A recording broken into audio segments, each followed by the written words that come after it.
All right, it is 8:30. Good morning, everyone.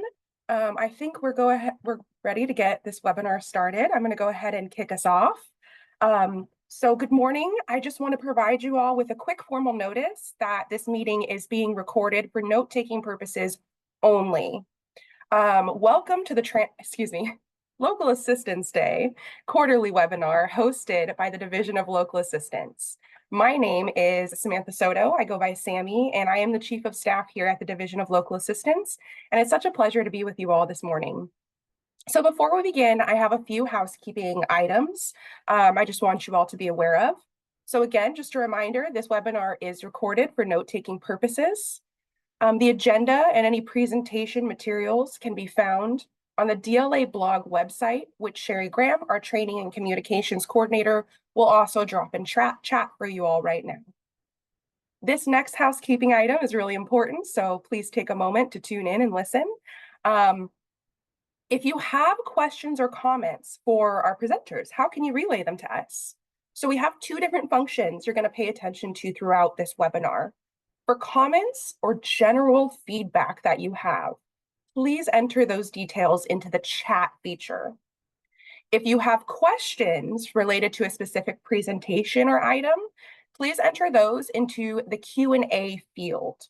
So that Q&A functionality is for our presentation questions so that we are able to track what's been answered and what we need to follow up on. So if any of your questions go unanswered during this webinar, we also want to assure you that we will follow up and provide answers. And the way that we can do that is by having your questions entered into the Q&A field so that we are able to track them. So again, please just enter any questions in the Q&A field and then general feedback into the chat. Presenters are going to provide any relevant links and contact information into the chat for you after they finish presenting. And please, out of respect for our presenters today, just ensure that your microphone is muted to deter any background noise. Of course, as always, if you have any questions regarding today's event or other trainings at Local Assistance, please contact us at caltrans.dla@dot.ca.gov, as well as to receive DLA email announcements, office bulletins, and other important updates from the division. You can enter your information on the right-hand column at localassistanceblog.com. So to start it off, I'm going to walk us through the agenda before I pass it over to our Division of Local Assistance Chief D. Lamb and RTPA Chair Carl Anderson for some opening messages.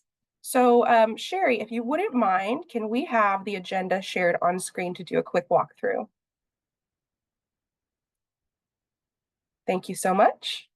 So to kick us off, obviously, we'll have some opening messages from our co-hosts, Dee Lamb and Carl Anderson, followed by a presentation on our FHW Innovation Award winner, Safe and Slow, Save a Life, Julian Van Semays. Next, we'll have an FHWA Everyday Counts presentation from our FHWA Resource Center, followed by a break. And then we will move into our final items, utility relocation for public agencies and associated exhibits for the Caltrans right-of-way and land surveys. And then DLA and Water Board's upcoming webinar on water quality certifications and WDRs by Danielle Elledge. Finally, Carl will close us out. So we have an exciting agenda today. And with that, I would like to go ahead and pass it off to our Local Assistance Division Chief, Dee Lamb, followed by our new RTPA Chair, Carl Anderson, for some opening messages. Thanks, Sammy. Good morning, everyone. Always a pleasure to be here. Okay, so excited to see many of you here today, and I really appreciate you taking the time early this morning to attend our quarterly webinar. I think these are just an awesome forum, in addition to maybe perhaps some other forums that you attend. We are always open to ideas, to topics. I see a lot of folks in the public works and some division or district folks. I really appreciate the diversity of attendance today. So do you want to say, I'd be remiss if I don't acknowledge and bring and share my gratitude to Carl for partnering up with the Division of Local Assistance to co-host the Office of Guidance and Oversight in Local Assistance, the LTAP, as well for all efforts coordinating today's webinar, and of course our training with coordinator with Shelley and Daniel. Okay, so again, valuable platform again to connect us, to share knowledge, foster stronger partnerships. I'm a big fan. Everything we do, it's how do we connect the dots, whether they're forums that you participate in, whether you're a subject matter expert, whether you're, into policy, whatever it is, I'm always looking for ways to connect the dots. So please do share. The more engaged you are, the richer this platform is. Any insights from the regions or where you're from, absolutely share those. I'm sure Carl will appreciate that as well. Again, collaboration across teams, across partners. We listen, by the way, and I just want to emphasize that we pivot these meetings as well as other forums to really meet your needs. And I know it's such a diverse group, so meeting needs isn't always an easy thing, but we try to be as well-rounded as we can, depending on what your needs are. We want to make this a rich experience for you. This is open discussion. I know you have, the chat box available to you. You'll hear these presentations, and don't hesitate to even reach out to the presenters thereafter, depending on, your area, interest, and need. Excited? Now, the agenda item does include successes. I'll say this. For local programs, I think across the state, and for local delivery across the state, I'm a huge proponent of sharing success. And, wherever you get, whatever chance you have, please do share the success of what you're doing, share the success of the various local programs that you're involved in. So we've doubled down in that area, because storytelling is just so powerful at all different levels and with all different audiences. So I appreciate that there is a couple items on the agenda sharing some successes that folks here have experienced. So, and then again, I can't emphasize enough the collaboration. This platform was born from just this need for collaboration. So again, anything that we can do to make this as rich as possible for you, we'll definitely pivot and do so. So that's all I have this morning, Sammy. Carl, I'll definitely pass it over to you from a region perspective and all the work that you've done with us. So with that, over to you, Carl. Awesome. Good morning, everyone. Can you hear me okay? Yes, we can hear you. All right, perfect. I just want to thank Department of Local Assistance and Caltrans again for providing this great platform for information exchange to get all the best practices out to our local agencies and to our regions. Just really appreciate that. Also, just want to thank all. Sorry. I just also want to thank all the presenters today. Thank you for being available for and spending your valuable time and providing information for folks. I do see a lot of repeat names and a lot of new names, and so thank you all for participating. I think these are snowballing in size, and so very excited to see that. So please continue to spread the word about these opportunities and this local assistance day that Caltrans puts on. I just want to say from the regional perspective, trainings like these are extremely valuable. To echo everything that Dee has already said, it encourages collaboration, it encourages best practices being implemented at the local and regional levels. So if you do have questions, please engage, ask the presenters, ask the panelists, their perspective on things, or, how you can translate some of these best practices down to your work in your local community. And if you don't want to do that in public, feel free to shoot us all an email or, connect with us after the fact. We're more than happy to continue to engage in all these topics and make sure that, California continues to be a great and vibrant place to live and work. Again, I just realized I didn't really introduce myself. My name is Carl Anderson. I'm over at the Metropolitan Transportation Commission, and I'm the Regional Transportation Plan Agency's moderator for fiscal year 25. And I'll pass it back to you, Samantha. Great. Thank you so much, Dee and Carl. With that, I think we're ready to go ahead and introduce our first presenter. So Julian, whenever you're ready, please begin your presentation on FHWA Innovation Award winner. Just a quick reminder to everyone, if you have questions, please drop them in the Q&A field throughout the presentation. All right. Hi, everyone. Hi, Sammy. Okay, let me share my screen here. You see it okay? Yes, we can see your screen. All right. So welcome everybody. My name is Julian Vasquez with the City of Moreno Valley's Traffic Engineering Division. I'm the assistant engineer here, and I'm going to go over today's speed cushion design that we did. The speed cushion design came about because we had some issues with speeding, obviously. The challenges was due to speeding in residential neighborhoods, cut through traffic, school concerns, but the biggest one was emergency response time that was cut back because you're trying to slow down vehicles that are speeding, but you can't slow down emergency services response time. So that became a real challenge. We had a speed hump program, and the speed hump program worked great, but it hindered emergency vehicles like fire with their equipment getting tossed around, water tanks and so alike. And so we came out with a standard. I did some research. I looked through FHWA, NACDO, California MTCD, reached out to other agencies, see what they're doing, see what others are having issues with, what's being successful. It kept coming back to the speed cushions, being that they give access to fire in a way. So we implemented a speed cushion, and by doing so, we were able to install this in a way that we had to actually prove to our city, our residents, and fire that the speed cushion design will meet both. The costs and materials was not too bad.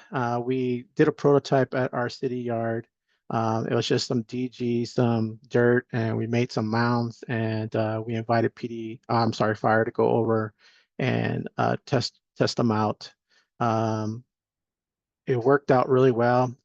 We adjust the height in the center cushion to 6 inches and the adjacents to about 3.5 on the cushions. And the reason why we raised the middle up is because we wanted to deter the cars, but still, if they wanted to go over the center cushion, it's mountable. So we worked with that design, and approximately the asphalt come up 5,000, and the city staff installed the signs and the legends and all the paint stuff. That came about 1,000. We looked for particular areas near the residents that have like a street light, not to impact so much driveway. There was a little bit of concern for some red curb, but it all worked out well for vehicles to get around it. With the fire's approval, we were able to do our first test, and we end up adding 2 speed cushions at this street. And residents were a little concerned for the parking that we were going to take, but it was very minimal. I think it's about 24 feet of parking on either side of the speed cushions.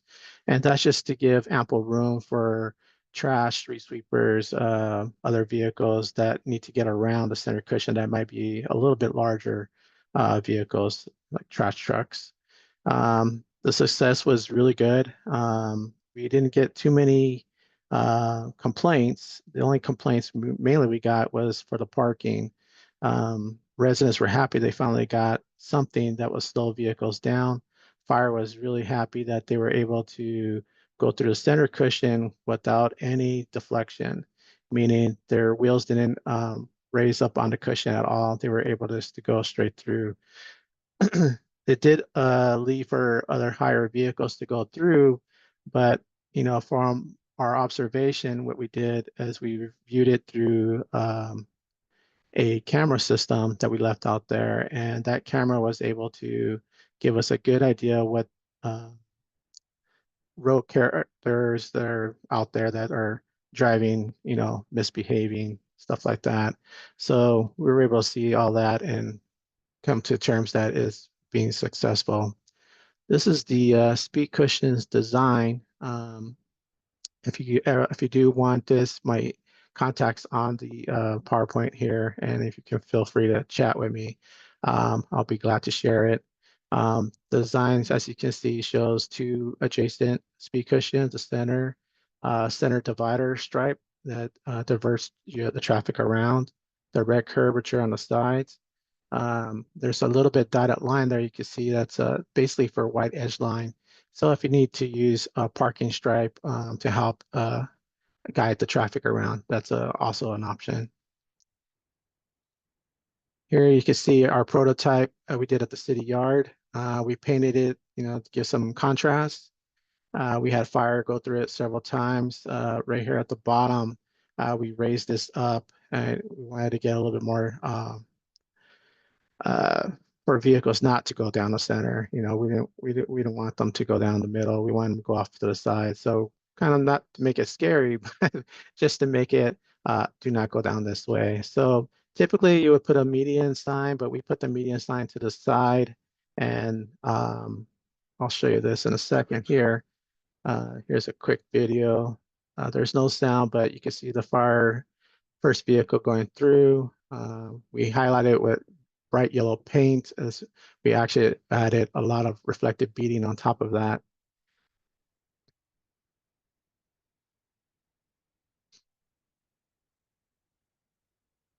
So you can see we have a dip sign, a bump sign, and then, yeah, this vehicle didn't want to wait for our test, but it doesn't matter. It was not an emergency. So fire just wanted to see if there was any deflection with the real speed cushion, not the prototype.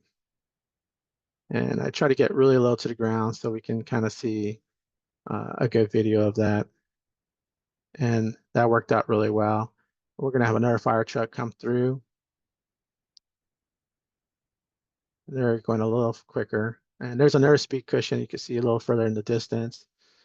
So they're going through this whole neighborhood here without deflection. So it met fire's needs, met the residential needs for slowing vehicles down. You see the speed cushion sign on the right here, some red curb on the right. Again, there's a median sign. Let's see if I can see this picture here. You got a speed hump, you got the center line deflection. You can see this car with the door open. And one of the reasons why we got that red curb in there is so that vehicles can swing around it. And you'll see this car wrap around the corner. And typically they'll wrap around this corner really fast. So I don't know why he left this door just hanging open, but it proved my my theory for the video and the deflection. And you can see that this vehicle worked around the center cushion perfectly.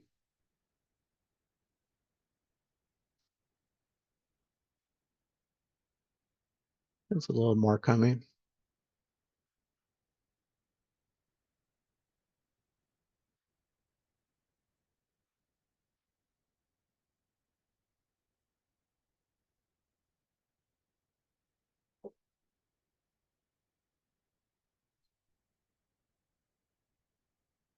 So this is our camera that we have out there right now. I can pan it left and right, can zoom in.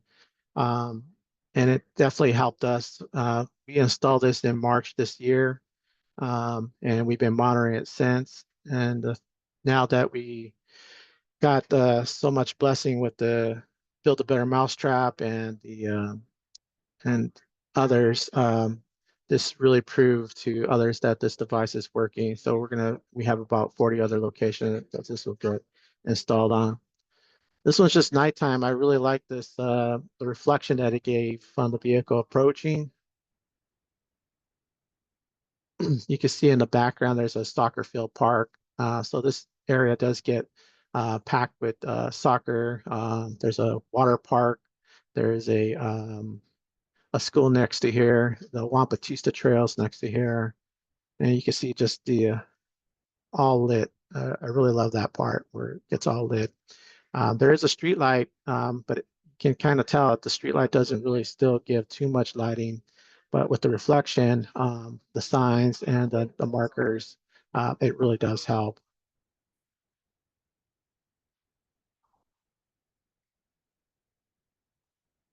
So this is my contact information. If you have any questions, feel free to contact me. I would love to hear everybody's input and their thoughts. And if we can make more improvements, that's what we're trying to do, is to be innovative and our city manager and everybody else here really strives for that word innovation to get away from the norm, try something new, and try to make life a little bit better, especially with the new vehicles that are coming out, the smart vehicles, smart systems. And that's what our goal is to be innovative and to make the roads safer. With that, Sammy, I'll pass it back to you. Thank you so much, Julian. I'm getting lots of comments from the audience. Really enjoyed your presentation. The first question is, the audience is interested if there is a link that could be provided to the videos that you just showed with the final results. I believe this is all going to get given in your PowerPoint here, right, or this presentation. But if someone would like the video, they can feel free to contact me. I don't mind sharing the video. This video is also in the Build a Better Mousetrap as well. Their presentations. But if you feel free to contact me, and I'll be glad to share any of this. Thank you. Next question for you. What is Moreno Valley's experience with cars driving down the middle, and how do you enforce to prevent cars driving down the middle? In our town, most cars just drive down the middle, causing problems. Thanks. Well, that is still a problem. I mean, but for the most cases, I would say it's a really low percentage that we have vehicles going down the middle. If they're high-profile vehicles, we rather take the high-profile vehicles going across the middle than these low-profile vehicles that we have going around and doing donuts and speeding down residential streets. The high-profile vehicles really do not seem to have a real impact for speeding, at least from the cameras, from my view, from the camera, from residents. It's these built-up fast vehicles that are causing the speeding issues. If they do go through down the middle, it's mountable. So there's not going to be damage to the cushion. Then there's not going to be damage to the vehicle. So we rather have them slow down. I mean, they're not going to come to a complete stop, obviously, but at least from my video and my watching, that's showing me red lights. I always see the brake lights come on. So yeah, there's no really one way unless you put the speed hump back, but that goes against what fire wants. You know, fire's emergency time gets slowed down or impacted for every speed hump that we put down 3 to 10 seconds, and that's a life waiting to be saved. So Great, thank you. Have you received feedback from the bicycle community on this design? I have received feedback from the bicycle community and other agencies that there's a cut through for the speed cushions, obviously, so motorcycles and bicyclists can go through. I really haven't had anybody complain as a cyclist going through that speed cushion. And the last question we have for you, Julian, is just curious if you've done before and after speed comparisons. We did. Like I said, we had a speed hump program. The speed hump program is what we initially do. So we put road tubes out. The road tubes gives us the speed. Then we find out the 85 percentile, what people are going at. And then when we did the speed cushions back in March, we put it in, and right after that, we put the road tubes down again to see what the after. Mind you, there's a bigger gap in here, so we didn't get the amount of reduction we would like, but it's about 7 to 10 miles difference. So that's still a dramatic difference. You know, I think this road is a residential, still 25 for us here. They were doing about 35, 37, and that obviously higher, but as far as the 85 percentile. So we got that down at least 5. So they're going about 30 miles per hour. So that's really good. And we're in this particular area, we're going to put one more speed cushion because the spacing of the speed cushion is not going to be the same as your speed humps. They're going to be close, but you have to look at the road characteristics, the driveway positioning, the street light. So you don't want someone backing up right on top of the center cushion. So you kind of have to stagger them a little bit, and you're looking for that street light. But again, you're putting all this reflective beating down the signs. So, and then we keep a really high maintenance level for the center cushions to make sure that paint stays on. And we actually had a couple more questions pop in for Sure, you, Julian, if you don't mind. no Did you problem. see an decrease? Did you see a decrease in ADT because of drivers avoiding these speed cushions? We didn't have to not take in the ADT, but I can tell you from observation, we did see a less amount of cut through traffic. Um, there still would be some traffic, particularly in this particular area, because as I mentioned, we have a historic route, Juan Batista, that cuts through this park. That park's also one of our major soccer field parks. There's also a small park that has a water feature. So summertime that gets busy. So off to the side streets over there, we have on-street parking. So I could see it during the school time where it's less people using that as a route to cut through. But maybe during the summertime or during those soccer events, people are still going to come through there because they use the residence area for parking. Was this a pilot project, or how did you introduce this item to get it approved by City Council? It was a pilot project. We went after this because we had so much drawback. We were on a standstill for putting the speed humps for a couple of years now, and speeding was just getting greatly concerned. You know, that speeding has such an impact overall. It impacts not only fire, but it impacts like PD when they have to go out there and monitor it more, where we have to go put speed feedback signs, where we got to go put message boards out, or where we have to go have neighborhood meetings. So it's a lot of resources getting pulled just for some bad drivers that are doing speeding down a residential street. So it takes a lot of resources. So it was very inviting to see everybody, yeah, let's try something different. What can we do? And so getting the speed cushions in, getting a prototype done at the city yard, inviting fire to go out there and do it. It was definitely a team effort by many people here at the city. The design I was happy that I did was taken so well, not only by city folks, but by residentials. So I'm hoping with the next 40 batch that we're going to put out that we get the same uh, comments back where they're positive. But you always anticipate someone's not going to like something. And nothing's foolproof, but I think we're getting a little bit a better understanding how we're trying to fix not only emergency services, not only city resources, not only residents, but as a whole. So it's coming out for me, at least, a positive. Thank you, Julian. And what does maintenance look like? What needs to be done and how often? Well, the signs keep well. We have a sign program, so we go out and do sign reflectivity, maybe every 2 years to 5 years, depending on the direction of sunlight for us. So if it's east and west, definitely those signs are going to get checked a little bit more than north and south.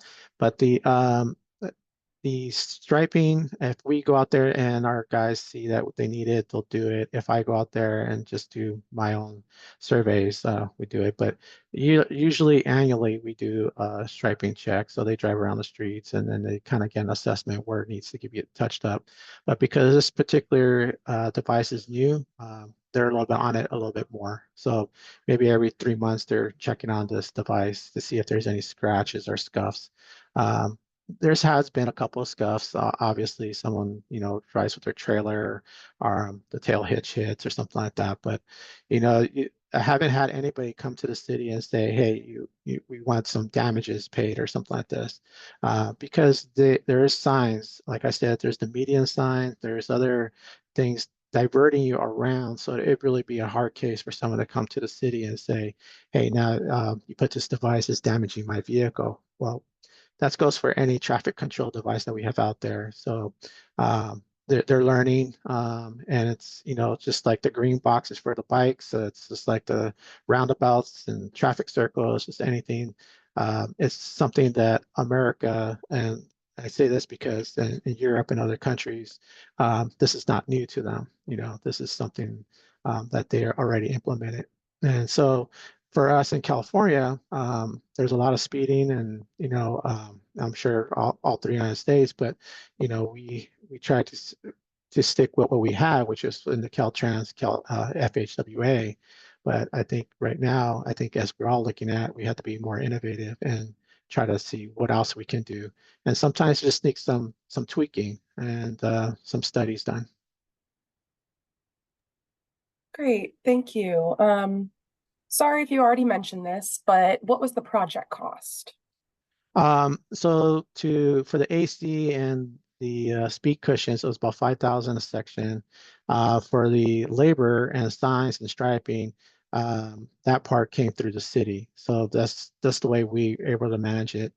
But I would imagine you're looking about 6,000 to 7,000 if you contract it out, depending on, the quantity, obviously. So this one was a little bit costly because we were only asking for two spots as our first go ahead. But, as you do them in batch 40 or 35 speed cushions at a time, the price may be adjusted. So I would say between 5,000 and 7,000 you'll be looking at.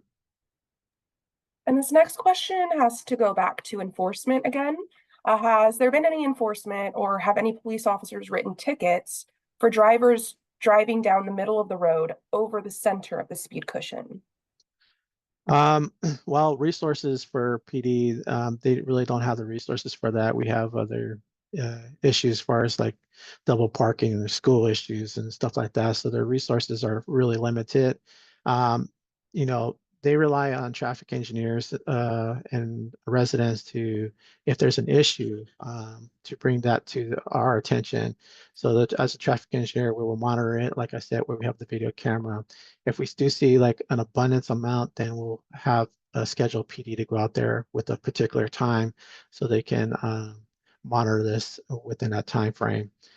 So we don't want to take their resources away, and call them out there to sit all day for one vehicle that goes over it.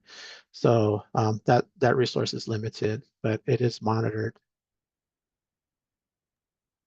Do you have speed cushion warning signs prior to the speed cushion? We do. There's a bump ahead sign. We don't really have a hump sign, but we use the word bump. So we have that ahead, and we also have a speed limit. So we say about 15 miles an hour speed advisory. Great, thank you, Julian. It looks like that's the end of our questions. I did Okay. just want to share, and you can go look through these comments. Your peers found this incredibly helpful. Thank you. This is exactly what we need in the city of Newark. Thank you for sharing city standard plans. It's going to be a good example that they can circulate internally. So just a reminder to the audience, Julian's information has been dropped in chat. If you have any follow-up questions, please feel free to direct them to Julian. And again, thank you so much, Julian, for coming to share this information. Sure, I'll be here for the entire presentation. So if anybody has questions in the chat, I'll be happy to answer. Great, appreciate it. Samantha, before we go on to our next item, can I ask Julian a question?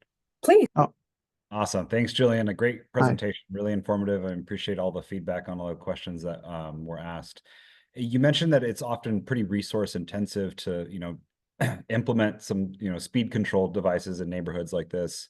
Can you talk about where, the city or your staff might have found efficiencies in the process, whether, you tapped into a different fund source to streamline things, or you worked with, a certain community benefit organization to do engagement? I don't know, just anything that you might have come up with to streamline things in the process.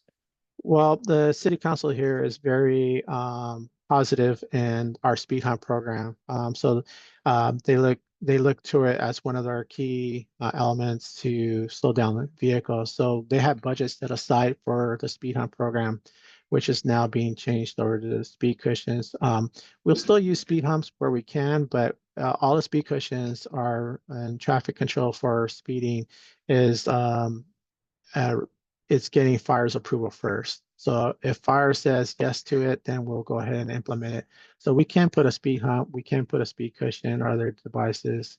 As far as the resources, we look at the budget set aside.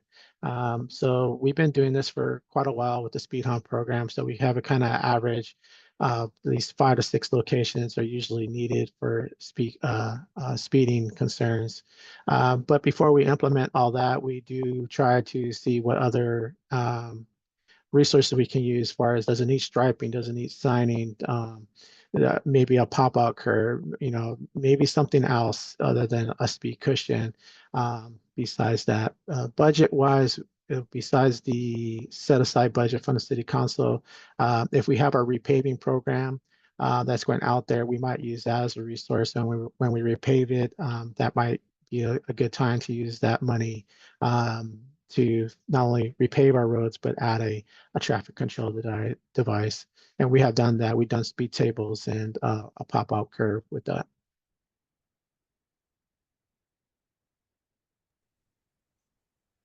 And we actually had a follow-up question, I think, from your response just given. What is the difference between speed cushions and speed bumps or humps? Okay. Well, speed humps takes the full length of the road. So you'll have a 6 foot by whatever the road size is. So if the road is 36, you'll have an 18-foot wide speed cushion, or maybe wider than that, depending on the road.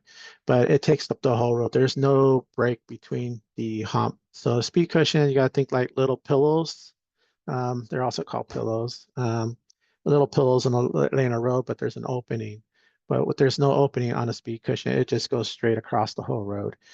So there's no stop. There's no break for a fire or a motorcyclist or a bicyclist to go through safely, because for them to go over a hump might be a little bit of a problematic, especially for fire, because they got to go up. They got a water tank. It starts jiggling the water all around. They got equipment back there. The personnel gets tossed around as well. So they got to take it up really slow, and that slow downtime affects their response time. Wonderful. Thank you so much, Julian. I think with that, we're ready to move on. It seems like that's the last of our questions. Okay. Thank you for taking the time to present this information. And again, if you have questions, please contact Julian with the information below, or he will be here for the remainder of the presentation. Thank you, everybody. Next up, we have George Merritt with the FHWA Resource Center to present on FHWA Everyday Counts, Nighttime Visibility. George, are you with us? I am. Great. Whenever you're ready, please feel free to share screen and kick off your presentation. Perfect. So, making sure that you guys can see that. You see my screen, Sammy? We can see. Okay, great. Okay, well, good morning, everyone. My name is George Merritt. I'm with the Federal Highway Administration Resource Center on our Safety and Design Technical Service team, and I'm the co-lead for our Everyday Counts Nighttime Visibility for Safety initiative. And so I'm here first of all, I want to say thank you very much for inviting me to be here. The opportunity to speak to local agency interested groups is a real opportunity for federal highways. A lot of stuff gets done at the local level, so I really do appreciate this opportunity. First of all, I've got a series of legal disclaimers. I won't go through them, but basically this is what our lawyers expect us to always put out there, so I think I've done my due diligence there. Okay, let's start with a chart. And if you'll bear with me, I'll walk you through this because this is a little bit complicated. But basically, this is a three-dimensional chart that's reflecting the time of a day, which would be the hour going across the x-axis here at the bottom, and then the day of the year going across the y-axis. And so what you essentially have is 366 blocks going in this direction, and then whatever subdivision you want to call up to 24 going across this direction. And then this helps us over a number of years to map out what time of day and what time of year, if you will, when fatalities, particularly in this case, when motor vehicle crashes, fatalities are occurring. And what stands out to you, I hope stands out to you, is that somewhere in the 4 to 5 o'clock a.m. hour, and it really doesn't matter what time of year, whether it's spring, summer, fall, or winter, that's when the least number of people are getting killed on the nation's roads. And the highest number of motor vehicle fatalities is occurring in the later afternoons between 3 and 4 o'clock in the afternoon, particularly in the summer, later summer, early fall months. And so this just gives you sort of a representation to understand the time impact of this. But if I were to take away all of the motor vehicle fatalities and just put pedestrian fatalities onto the screen with the same kind of chart, it would look like this. And this is one of the more striking charts that I've ever seen. And this is not a new chart. I've seen this for a long time. But what I want you to notice here is that for the most part, everything before 3 or 4 o'clock in the afternoon, 5 o'clock in the evening, is really not that dangerous of a time for pedestrians overall. But anything that's approaching the twilight hours and then the sunset and then after sunset into the darkness is when we see pedestrians most at risk. And particularly, we see it highest in the December and January timeframe. And the curve to this is what I really want to point out. I hope it's obvious, but in case it's not, because the curve follows the y-axis here, it's basically demonstrating the one thing that's changing, and that is the time of sunset. And you can kind of see the rhythm of the sun and the days getting longer in the summertime, and then the sun sets much earlier across the country in the wintertime. And so this is why one of the reasons I wanted to show this to you is that this is one of the reasons why Federal Highways is taking up such an effort to talk about pedestrian fatalities and vulnerable road user fatalities that occur after dark, so during darkness. What I'm showing here now is basically that roughly 3/4 of all pedestrian deaths occur after darkness sets in. And if you look at the time since like 2009, 2010, we've seen a big increase in the number of fatalities of pedestrians across the country, including California. But what we've noticed is that for the most part, the daytime fatalities really haven't changed or increased very much. Most of this increase is occurring during darkness hours.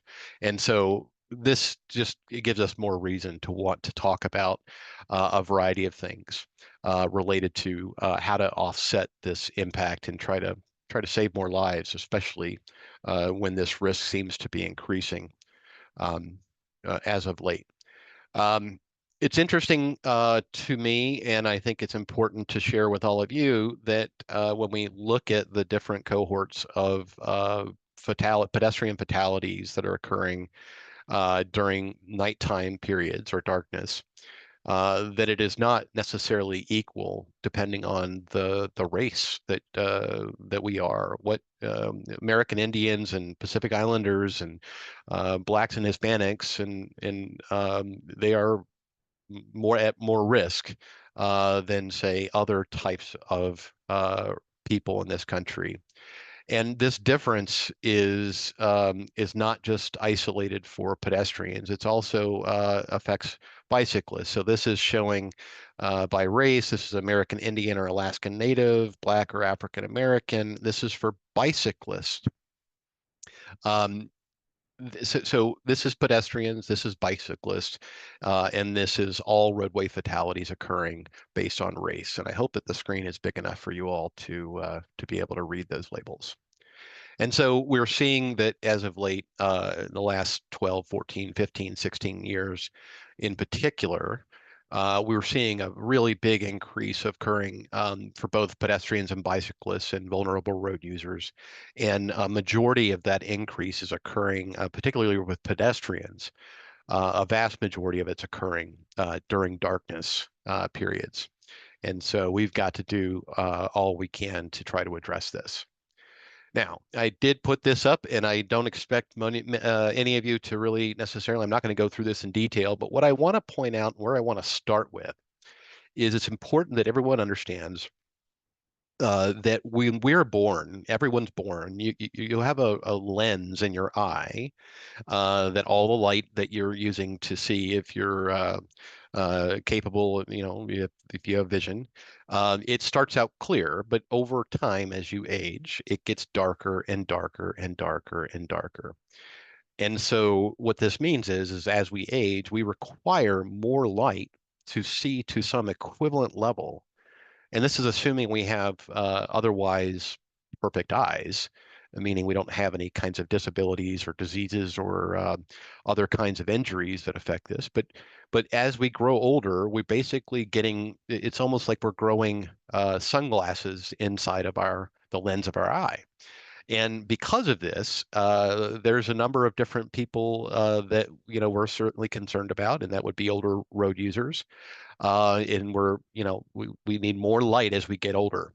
And so this is in part being overcome by some of the benefits that we're seeing with automotive technologies and the advancements of solid state headlamps on cars, but it is not necessarily doing enough to address the problems. And so it's all starting here with the eye.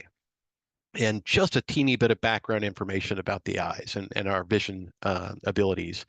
We see differently, meaning biologically speaking, and I'm not a doctor, but biologically speaking, we see very differently, meaning totally different types of receptors in our eyes are being used during daytime or brightness equivalents of the daytime amount of light that we get outside.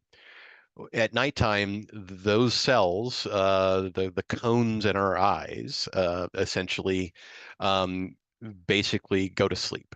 And then we go to using scotopic vision. So it's photopic during the day, scotopic at night, if you will. And then mesopic is when we have sort of a balance between more light than what you would have on walking through the woods on a moonlit night, as opposed to in the sunshine in the middle of the day. And so with this, what we have to try to take advantage of some of the knowledge that we have with the biology in terms of trying to find cost-effective countermeasures that can address some of these challenges that we're facing.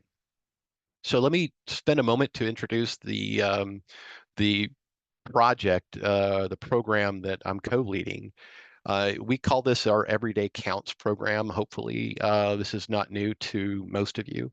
But it's where we're basically taking underutilized technologies and putting them on a pretty big pedestal to try to promote them, which gave me an opportunity to be here with all of you today, which I, again, really do appreciate. And so what we're trying to do is to bring awareness and to make people aware of the opportunities, particularly starting with cost-effective solutions that have some level of proof that they're effective at dealing with the various levels of concerns with pedestrians and bicyclists being struck and killed or seriously injured, particularly during darkness.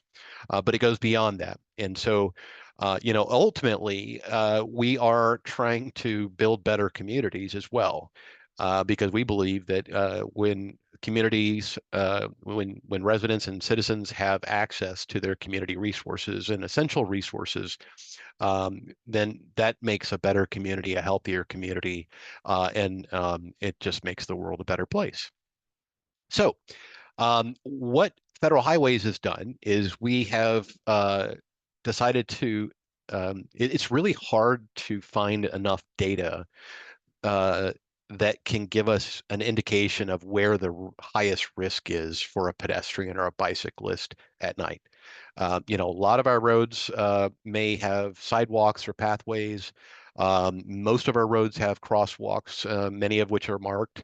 But to find a location where we expect there to be conflicts and potentially fatalities is really hard to prove with data. And so we decided to do something a little bit more simple, and that is just to simply talk about you all know where in your communities people are expected to try to gather during darkness. These are activity centers, as we like to generically call them. It's going to be schools. Kids are walking to and from school in the wintertime during darkness. It could be parks. It could be concert halls or restaurant districts where there are bars or other things going on. It certainly affects transit stops, where people are guaranteed to be needing to use the transit facilities, during hours of darkness to get to and from work. So this being the way that we're trying to focus on how do we address those locations where we know people are going to be, and our recommendations or our promotional concepts are basically starting with the simplest. Just look at the conspicuity of the traffic control devices that are available. Be aware, be cognizant, be thinking about what happens during darkness in terms of geometrics or other types of site things that are blocking your site. And then ultimately, the kind of the big cost driver, the least cost effective, if you want to look at it that way, the most expensive would be lighting. And well-designed lighting is something that is we've got to do a better job with lighting. So let's talk about lighting for a few minutes. Why are we talking about lighting and why are we making a big deal about this? Well, there's a lot of reasons, and it basically can be summarized as technology with lighting has changed dramatically. When the solid state luminaire or LED, for the most part, it could be plasma or laser diodes and things like that, but basically the ability to produce light on such a small from such a small microchip with so little heat, relatively speaking, that is so efficient and so bright. This has really made lighting potentially come back into being in favor. Older lights, whether it's low pressure sodium, high pressure sodium, metal halide, things like that, that we've all seen throughout the years, and still many of them exist today. They have a lot of disadvantages relative to what the technology today brings to us. And I'm going to walk through some of these things to describe sort of the luminaires. So the lighting, the solid state light, has some beyond energy efficiency. It has a number of very important advantages that relates to the biology of our eyes. First and foremost, most of this picture here, with the exception of perhaps the very front end of this, but most of the rest of this picture, you ought to be able to recognize this being that kind of conventional high pressure sodium luminaire. There's a lot of light in this picture, but what you should notice is you can't really distinguish what the color is on the back end of the car. And you can't really distinguish colors at all. It's sort of like that sepia kind of tone intonation. But when we have solid state lighting now, we have the ability to produce artificial light that has a much broader spectrum within the visible range, which then it allows us, with our eyes, to be able to detect color differences. And color is going to come back to being one of the things that is important, that is giving the solid state lighting a lot of advantages over conventional lighting that's pretty much outdated now. So color contrast, if you can't see colors at night because you're using a yellow light, the high pressure sodium, then you're missing out on an opportunity, because our eyes are sensitive and they have differences in their sensitivity during nighttime. So our nighttime vision does have the ability to recognize and distinguish between different colors. And if you can imagine, if you can't tell that somebody's wearing some colorful clothing or has some white shoes on and they're a pedestrian because they sort of blend into the background, well, now we have lighting that can help to bring that color out and give the drivers a little bit more of a chance to be able to, first of all, detect that there's something that stands out there. And this is, coming from the color contrast in part. And so color contrast becomes very important. Another advantage of solid state lighting is that light pollution is a real issue. And we all have been in places where we've seen the brilliant sky at night, and you could almost see the Milky Way, or what I think is the Milky Way, and then you've also been in places where you can't, and that's because of the light pollution. Well, solid state lighting gives us a tremendous amount of control, unlike the conventional high pressure sodium, low pressure sodium, and metal halide types of lighting. We can very um, we can control where the light goes in sort of the direction and the quantity of light. And so that control gives the engineer, if you will, a lot of excitement, because that's something we really didn't have before. We had to put enough light out for each pole, each light pole, to make sure that it was bright enough. And then if you tried to get to some consistent lighting level, you would have a tremendous amount of light out there. Whereas nowadays, we can use the specifics of the optics that are coming from solid state lighting to control where we want the light to go and where we don't, and how bright it's going to be. And this is a tremendous amount of control power that we can take advantage of to improve safety.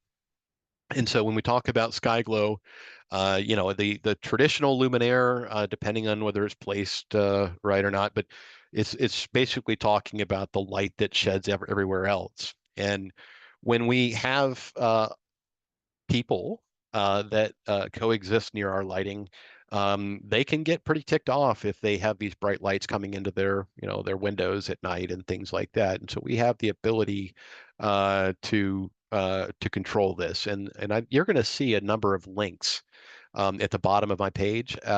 We can share the links later, and I hope that I think you'll be able to get them from downloading their slides to these. But basically, a lot of this information is available free on FHWA's resources that are all linked in here to the best of my ability.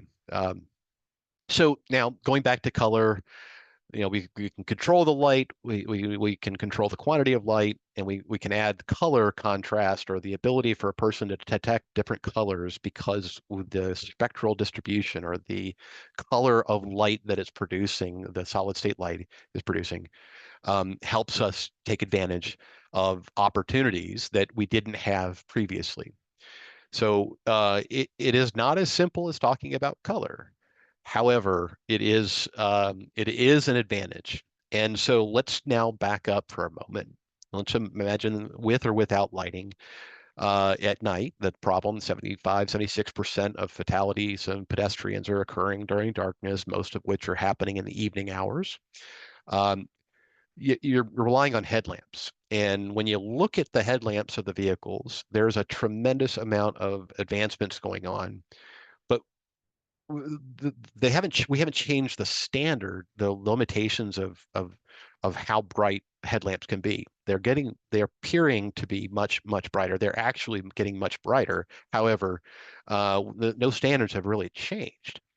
And so if you're looking at a horizontal projected light coming out of your headlamps, we have to rely on what that allows us to then create, and that is either going to be contrast. And at the bottom of this page here, it's basically showing, let me put the laser pointer here, the top row of this, you're seeing basically positive contrast, where the front is brighter than the background, and below we're showing negative contrast. So this would be what your headlamps would show, and this would be what you would see if there was street lighting and you weren't that were brighter in the background than what your headlamps are showing. We need this contrast, and further, with the help of the color addition, to help us to see even better at night. And our headlights just can't do it all. So this is why we're out talking about this. Okay, so with that, so let's go back to lighting for a moment. So there are different measured lighting surfaces that we talk about, that IES and AASHTO have added based on research over time, that basically says that, you know, we're not just trying to light the ground, which would be the horizontal luminance term. The headlights used to be what you would get a lot of your vertical illuminance, so the light that would hit a vertical plane. But now that we have solid state lighting, we have the ability to both control very carefully and very precisely where we are shedding light horizontally, meaning what parts of the street, et cetera, but also to cast light out to a certain direction, further away from the luminaire because of their power capabilities. That allows us to provide vertical illuminance, and we can go beyond this and even talk about semi-cylindrical illuminance, because a person is not a flat cardboard. They are kind of semi-cylindrical, some more than others, and I'm not going to sit up high enough for you guys to see my belly, but so these types of research and academic studies have led to changes in lighting design, and the technology of our lights have also allowed us to take advantage of this. And so, as we've seen a number of studies, quite a lot of studies that talk about the positive benefits of providing nighttime illumination, roadway lighting. If you're not familiar with the CMF Clearinghouse, it's a website that basically we kind of look through all the academic research that was developed to try to understand what would be the results if we tried something. And so it's got a ton of academic access. It's not that easy to describe, but the summary here is that when you look down the crash modification factor, this would be the percentage benefit if it's lower than 1. So the first one there is showing a 0.62 crash modification factor. That means that providing illumination under the circumstances for this study, that the after condition achieved what appears to be a statistically reliable number of reducing crashes, particularly nighttime crashes, by as much as 38%. It's not to say that you're going to get the same thing, but that's what this is saying. And there's a lot of different research out there that you guys can access for free at the cmfclearinghouse.org website. I am not going to go through too much of the next few slides, other than to just talk and hit on a couple of things briefly.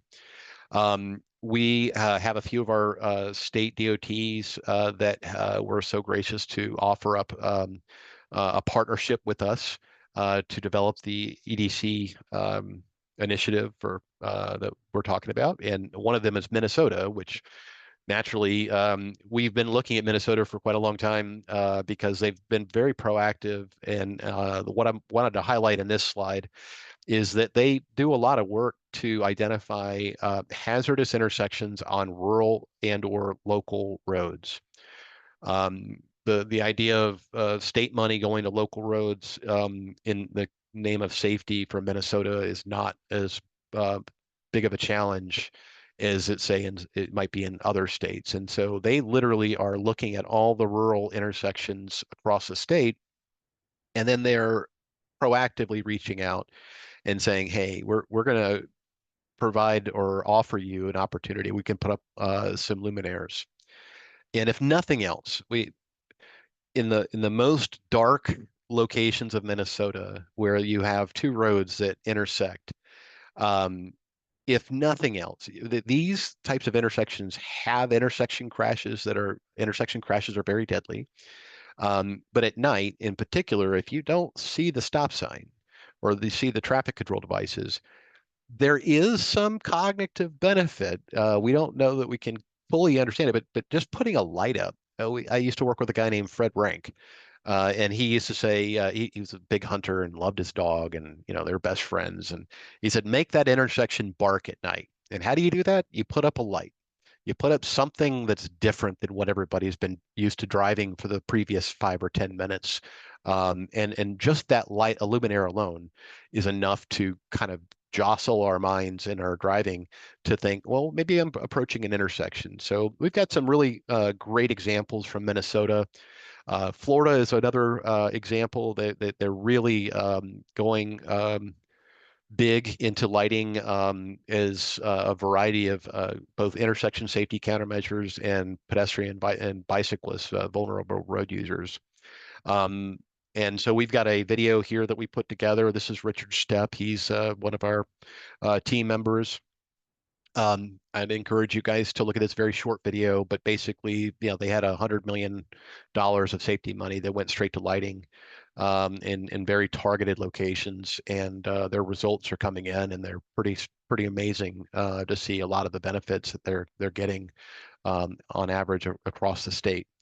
They're actually just got I think I saw yesterday an article, $96 million more to do even more of it. So it's really great. Federal Highways has a targeted approach or a strategic approach to looking at how do we focus on roadway fatalities and serious injuries.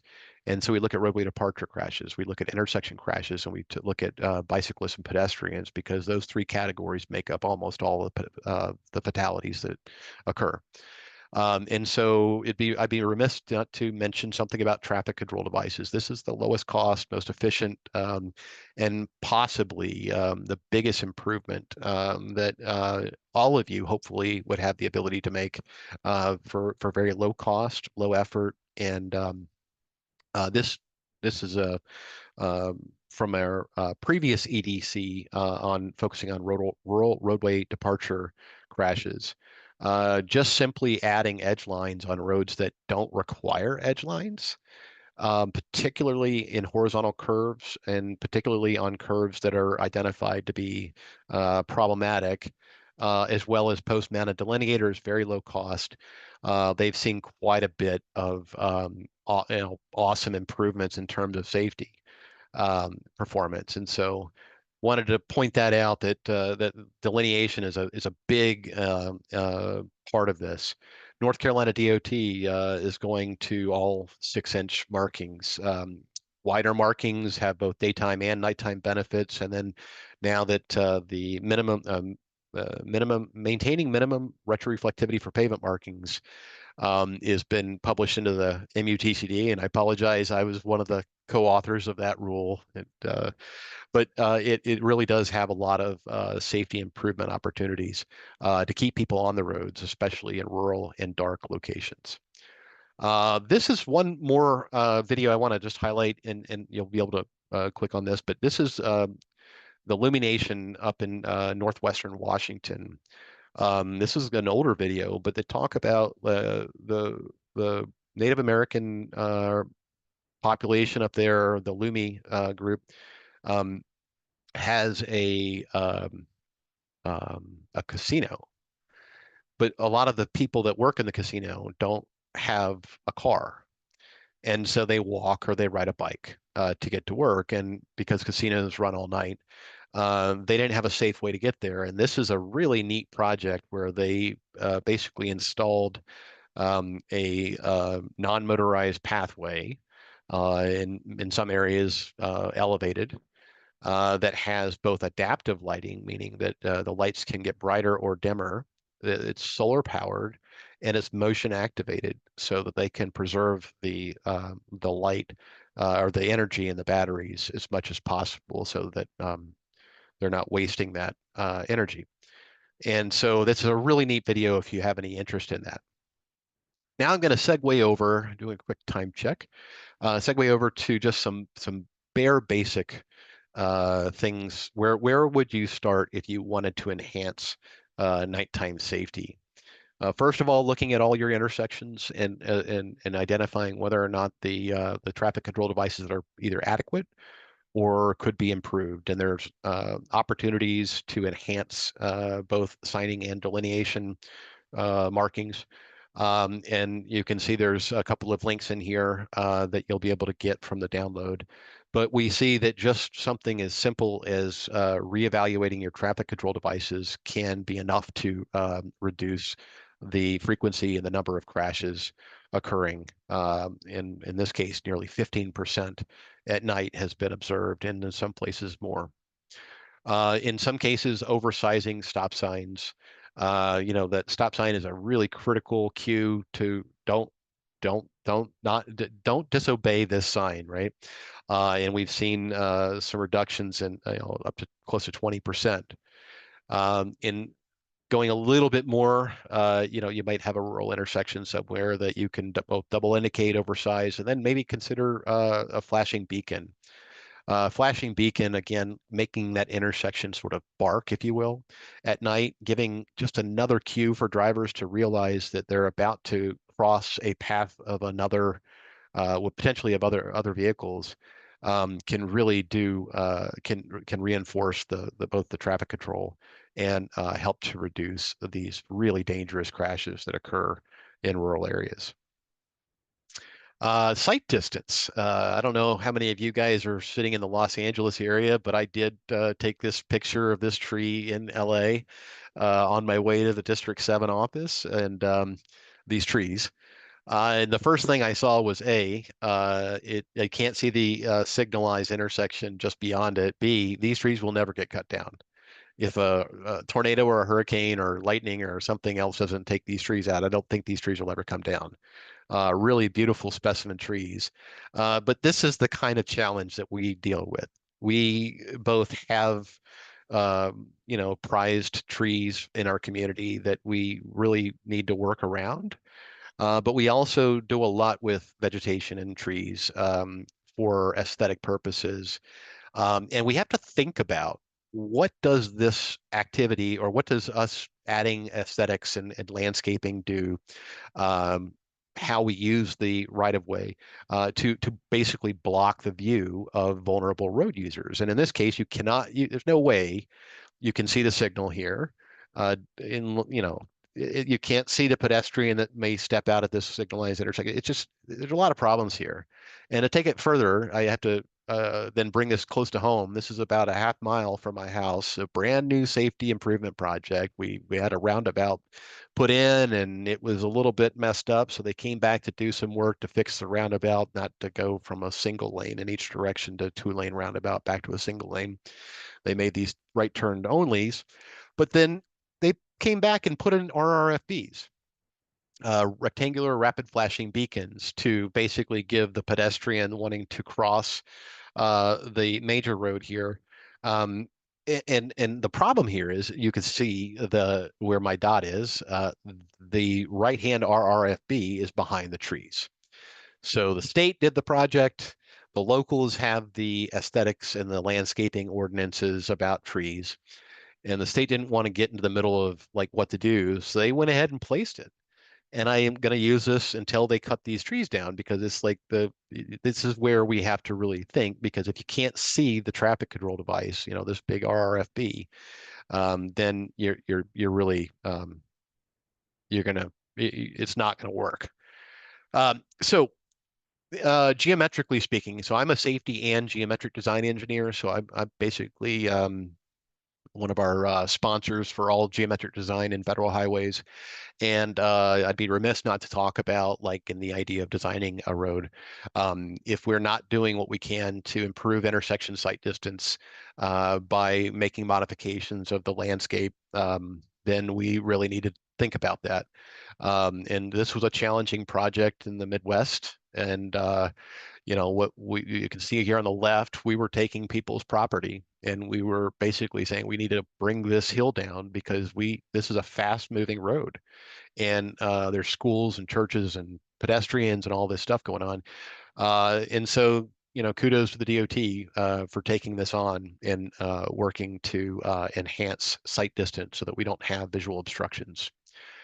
This is kind of a no-brainer, but anywhere and everywhere that you have vulnerable road users, especially near your activity centers, again, remember, like schools, hospitals, transit stops, and bars and restaurants, take a look and see where cars are permitted to park.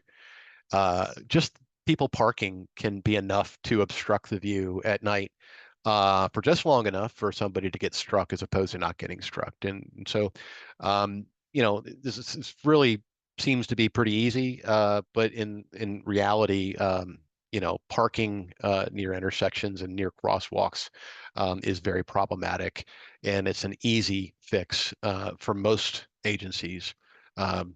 We can walk a little bit further. You can find additional parking elsewhere. I want to mention we have a couple of new documents. The green one here is a research report that talks about street lighting for pedestrian safety as recommended lighting levels, luminance levels. And then we also developed a shorter document more recently. This is a 2022 that is basically just talking specifically about lighting for pedestrian safety. Again, there's some overlap in these two, but we wanted to get this information out because of the changes we've seen in performance. And yeah, so these documents are available at these links, and you'll have access to them. They're free to download. Great reads and great information. So in lighting, going back to lighting for a minute, we have different standards, if you will, or we have AASHTO, we have IES recommendations, and luckily we at Federal Highways, we get to work with the academic researchers and the committees that put these ideas to test and then ultimately into practice to make changes to the design guidance. And this is one of the things that's happening right now. We're seeing evolutions in design guidance for lighting, primarily to take advantage of both horizontal illuminance, lighting the street surface, as well as how much light you're putting on vertical surfaces to try to raise that conspicuity of a pedestrian, because headlights can't do it all. And then you guys are going to have to make some choices on your own, like light temperature. The correlated color temperature of a light is a simple way to describe, what it kind of looks like. And anybody who's bought a light bulb pretty much knows that you have a choice between an orange-looking light, kind of a neutral-ish, not so orangey light, and then you have one that's really kind of almost blue. If you will, very, very bright white. And those differences make a difference in terms of what we can see, as well as how people react. And so here's an example of sort of the ranges of CCT that are available with solid state lighting. We could probably go even higher than this value, but this is getting into that sort of daylight color, what they recommend for your laundry room or your garage or stuff like that. And people really don't like this color. This is sort of a public perception type of thing. And so we don't, everybody's got their own choices, but we don't really recommend this because it doesn't really hit the sweet spot for creating the spectral distribution or the amount of all the different colors that we're able to see with our eyes at night. And so we recommend somewhere in basically the 3,000 to 4,000 Kelvin range. And that is bringing in more of the blue light, if you will, and changing, basically enabling us to have that color contrast perception response. And this is going to be even here with your constituents, you're going to have challenges figuring out which one of these colors here is the least obtrusive at night for your residents. Another aspect is, I mentioned the optical control, surround ratio. So we can cast light, and on the left-hand picture here, these are the old high-pressure sodium lights, and it just spills everywhere because there's not really optical control with these lights, anything like what we have today. And so this is an example. I think this comes from Alaska. Certainly looks like Alaska. But you can see on the right-hand side, both the color of the light has changed, but very much the control over what is being lit and what is not being lit has changed tremendously. And this impacts surround ratio. And so just to mention one more thing about nighttime visibility, you have basically Let's imagine the road is lit, but then what just outside of the road isn't lit, right? And so with this control, we could literally put the light on the roadway surface and not put it onto the sidewalk, right? Or we could put it onto the roadway in many cases and the sidewalk, but then not go into the grass or the lawns or the landscaping beyond that, the private property owners. And so that's a really important aspect because most of the things that people end up hitting come out into the roadway at night. And so you need a little bit of light on the outside to be able to detect specifically pedestrians and vulnerable road users. And so that would be taken into account with your surround ratio. But the other part about this is the uniformity. Our eyes at night do not like going in bright and dark, bright and dark, bright and dark. They like to have a very consistent amount of light. It becomes one of the challenges we have with our performance, visual performance at night. And so we have the ability now to, I'm going to back up real quick and you just show the bright spots and dark spots and bright spots and dark spots in the left-hand picture are much more striking than they are on the right. Right, there is some overlap where you see these brighter lights, but ultimately we're getting a much more uniform quantity of light going out there. And so that uniformity also is a very, very important part of the performance of a lighting system. I'll just briefly mention glare and I'll be wrapping up. I hope I'm not going too far past the Q&A time, but glare is the thing that we have to worry about. I think there was a comment in here about the headlamps. Anytime a very bright light, and when we're in the scotopic, or we're using our night vision, anytime somebody flashes a bright light at us, we have a result that lasts, an artifact, if you will. And this is where you get into what's defined as glare. And there's two types of glare we're concerned with. Disability glare, that's literally where we're creating a disability for somebody after they've been exposed to a certain amount of light. Whether it's headlamps, whether it's these luminaires that we're putting up in the air, or otherwise, it makes it hard for you to see for a period of time until you can adapt and respond. And then there's discomfort glare. This is where we don't see really any performance differences in terms of whether or not people can still identify the targets in the studies that we look at, but they certainly will write down that they did not like that light coming into them.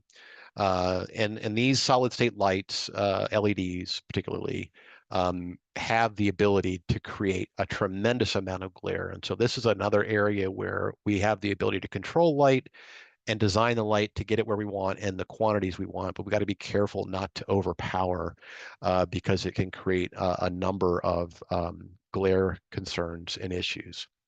And so technology allows us to have adaptive lighting. And I know that there's some folks on the call that I've spoken with about adaptive lighting, and this is where we can essentially adjust lighting levels based on whether it's the time of day, and that may be correlated to the amount of traffic or usage, and dim it when we have very little usage, meaning few users on the road. But there's a number of advantages here. We do have a research report that talks about adaptive lighting, and it's also talked about in our FHWA lighting handbook. You can find a link to our research. And these can be really great. Not very widely used because they take a lot of it costs a lot of money to convert a system, any lighting system over, but it can also be applied for pedestrian lighting, like I mentioned with that illumination video that highlights how they do this. But basically, if you want both security lighting and as also pedestrian lighting, it's going to be different levels of activity up until a certain time of day, maybe different on different days of the week, and then maybe overnight you dim it down and you save on energy use. And my last slide here, just because I don't want to overlook this, another advantage that we can take advantage of is the ability to do with the control over light with the new solid state is to address wildlife impacts, whether it's critters or other habitats or plants and other biological. We're learning so much about how light and darkness impacts the health of species. And so this is another thing that we're using in the environmental process. We're trying to not only avoid night pollution, but we're also using some of these lights, solid state, to deal with fritters. If you go to Florida, you'll notice that they have different color lights when the sea turtles are in the nesting season. There's a lot of this going on in Hawaii and many other places too, for a variety of different reasons. But so wanted to point that out. So here's some QR link if you want to take a quick picture of this to some key reports that Federal Highways has out, our pedestrian lighting primer and our FHWA lighting handbook. And quick plug, join our future webinars. We do host periodic webinars on lighting and nighttime visibility for safety. And here's our contact information. So we'll stop there. Hey, Sammy. Great. Thank you so much, George. That was a wonderful presentation. And we do have some follow-up questions for you. Yeah. So cars today have very bright white headlights that are blinding. Are you aware of anything being done to reduce that glare? Yeah, there's a number of things in part. I mean, I just had a big call with NHTSA just the other day, Monday of this week, a couple of days ago, to talk about this. Automotive technology and manufacturers are probably going to bring the adaptive headlamp technology to the United States, even though the headlamps technically won't be brighter. In any of the measured values, they're certainly going to appear brighter, and they're certainly going to share a lot more light. And so we work with NHTSA to address how they can evaluate what is acceptable and what is not acceptable. The results are going to be is that you're still going to have issues. Now, they're going to appear even brighter. The other part of what the automotive technology is doing is they're lowering the headlamps, which changes a lot. The lower the headlamp affects your ability to see retroreflectivity, as well as reduces oncoming vehicle glare from the headlamps. But it's a problem, and I don't think there's any great solutions in the near future. And I think we're going to see more and more of it coming, unfortunately. Wonderful. Thank you. Hi, George. Your presentation is helpful, and I have a question regarding vulnerable roadway users, or VRUs. Does FHWA have the data on VRUs for California? And if so, could you provide the link? I do. I don't know if I can post a link or not. I'm not sure if the most recent project that we were working on is available yet online. The data essentially is coming out of the FARS system, the Fatal Analysis Reporting System that NHTSA maintains. Digesting that data takes a lot of work. We just put together a dashboard that we're trying to make publicly available so that everyone can look at their own state and then break it down even to the municipality level to look at the statistics and performance. I'll do my best to see if I can get that link and make sure it's up and running. And if so, I'll post it into the chat pod for everybody. Great. And if you'd like, George, we do follow up with questions with the Q&A for unanswered. So we can coordinate to get that link included in the Q&A if you'd like. Awesome. Great. And so I just want to call out, I do see a couple comments/questions inquiring about if Caltrans has any plans to implement if there's a push. So I just want to note for the couple audience members that asked these questions, I'll definitely circle back with our internal Caltrans team and get a response to those on our Q&A document that will circulate following this presentation. Okay, George, another question for you. What is the current guidance on adding streetlights on roadways where no existing lighting electrical infrastructure exists, such as rural areas?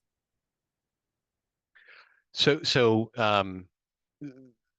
continuous roadway lighting is different than intersection and or targeted lighting for pedestrians and vulnerable road users. When you don't have the infrastructure, there's a lot of cost. Possibly less cost to do it now than it would be later if you anticipate growth, because you're going to run into a lot of utility challenges later as a area or roadway kind of grows over time. We don't have any standards, but we do. Our advice is essentially to focus on where you expect activity. This nighttime activity center kind of concept is something we think everyone can grasp. And I see the second part of the question, Sammy. I'll go ahead and address that. Rural areas, there is a lot of technology that is evolving, both with the efficiency of capturing solar power and as well as storing it. And I think that we're going to see more and more solar opportunities, but they're just not quite yet ready to, we can't use solar lighting that currently is available and affordable to achieve design lighting levels that we would maybe find in AASHTO or IES standards. So it's coming sooner than later, and we certainly recommend everybody, consider this if it's affordable. Great, thank you, George. And just for the audience in the recording, the second part of that question is, are there any standards coming out for solar powered lights in state or national level? And thank you for answering that. Can you talk about some of the design considerations FHWA has for lighting color and intensity in rural areas with regularly intense fog? Fog is a tricky thing. In many cases, we don't have anything that I can recall that talks about the color, the spectral distribution, the color of the light. But there are times when having an adaptive system could help you by potentially reducing the amount of light that's being cast in fog. Same with, don't use your bright lights on your car. Use your low lights, or turn on your fog lights to get that observation angle increased. It's a great question, though, and I think it's something that we'll take back to post to our academics and our researchers to see what's happening there. Great, thank you. Do you have any recommended literature for dealing with wildlife in lighting? This came up recently on one of our projects. I would start with our roadway lighting handbook that we do talk to a limited extent about it. And wildlife, each creature, whatever, is unique when it comes to the dependency and impact of both color and quantity of light day and night. And so I'd be more than happy if you have specific questions. If you want to reach me, my contact information's in the chat pod. I know a handful of academics that have done a lot of the research on moths and other kinds of specimen or species to look at their spectral, the impact of spectral distribution on them. Thank you. So if a neighborhood complains about LED lights being too white or bright, are most LED streetlights adjustable to reduce the kelvins? Excuse me. No, my experience is that for a municipality or an agency purchasing the lights, you would not want to use a color changing light. You would buy a specific color, and that would just mean you have just those LED chips on your board. And so a lot of folks will go out and work with the public and try to understand, like, what do they think about this? What do they think about that? Maybe install a luminaire and then say, do you guys have a reaction to this? And then change out the luminaire to a different color and see how people feel, or point them to a location where they can get an idea of what it's going to look like and feel like. Generally, most agencies, anything over 4,000 Kelvin is where people really get the motivation to make phone calls and to show up at public meetings. But the 3,000, 3,500, 3,300, and up to 4,000 is really sort of the sweet spot where I think you guys can balance both the quantity and the color with the public and not becoming a nuisance or intrusive. Wonderful, thank you. And the last question we have for you, George. We need bright lights for drivers and pedestrian safety, but animals, plants, wildlife need darkness at night. Do you have any recommendation to address this contrast in need? So yeah, so great question. This is one of the advantages that we can take advantage of with solid state lighting. We can control what we're illuminating versus what is not, so we can reduce the the impacts to adjacent properties and the various species that could be impacted. We can adjust the power to lower the light levels for periods of the time. There are certain species that depend on different lighting. They have different lighting needs depending on what time of year it is and what biological process they're in. And there are ways to simply add filters to block that spectrum of light if something is photosensitive. And so I think that with I think we're a lot further along with this new technology. I think we've got a long way to go to try to balance both the human needs with the environmental impacts. But the solid state lighting is going to give you a lot more options and a lot more control over that to try to manage that the harmony that we want between us and the rest of the planet. Great. Thank you so much, George. So that is the last of the questions I see. I would encourage you to go look through the comments. It seems like, again, your peers found this very useful. This information seems to be appreciated. So with that, I think we're ready to move into a 10-minute break. Everybody, we would like to ask that you please take this opportunity to share with us any feedback you have, any recommendations for future topics for this Local Assistance Day webinar that you would find useful. Please use the Q&A function to drop those in and let us know what we can put on the agenda for you. The next webinar is going to be in February 2025, so we're looking forward to collecting agenda topics and ideas.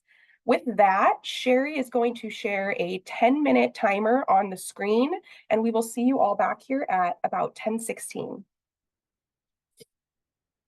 All right, next up on our agenda, we have Denise Blakely to talk to us about utility relocations for public agencies. Denise, I see your camera on. Whenever you're ready, please feel free to share screen and take it away.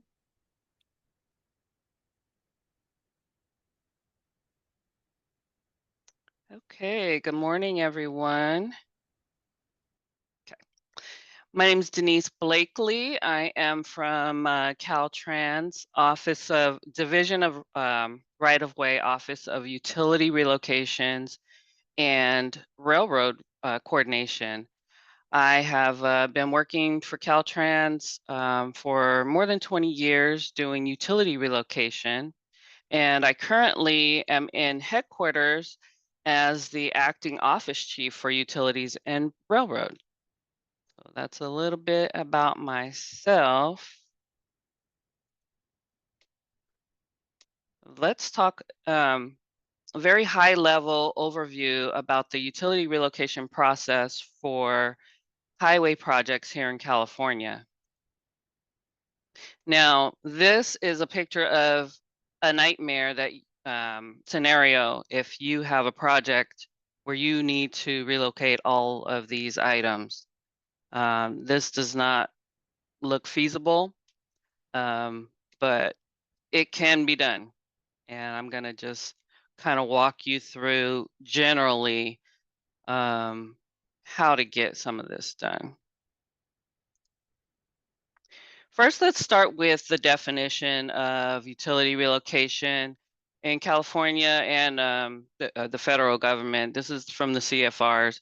The adjustment of utility facilities required by a highway project, and it includes removing, reinstalling, adjusting, acquiring new right-of-way, all of those things that are necessary to relocate a utility that is in conflict with your project. So we want to go over just the public utility versus design features. What do we relocate versus what we don't relocate? Public facility or public utilities are the facilities that we actually relocate, and design features such as electrical design, landscaping, and such are handled by others on your project. So if you look on the left-hand side, you'll see these are the public utilities that we will relocate. TV, fiber, telephone, gas, water, electrical. But if you have electrical service to traffic signals, that is not a utility relocation. If you have drainage facilities associated with pipes or manholes, those are not utilities that will be relocated as part of a utility relocation. Street lights can go either way depending on who owns the street light. So those are on a case-by-case basis. And if you have questions about those, you should ask your district right-of-way office. Utility verification. The government codes say that all existing utilities within the right-of-way need to be identified on project plans. Also, 4216 it says that you're required to positively locate all underground utilities. So keep those things in mind when you are beginning your utility relocation process. Again, according to the government code, you need to make every reasonable effort to locate all of the facilities that are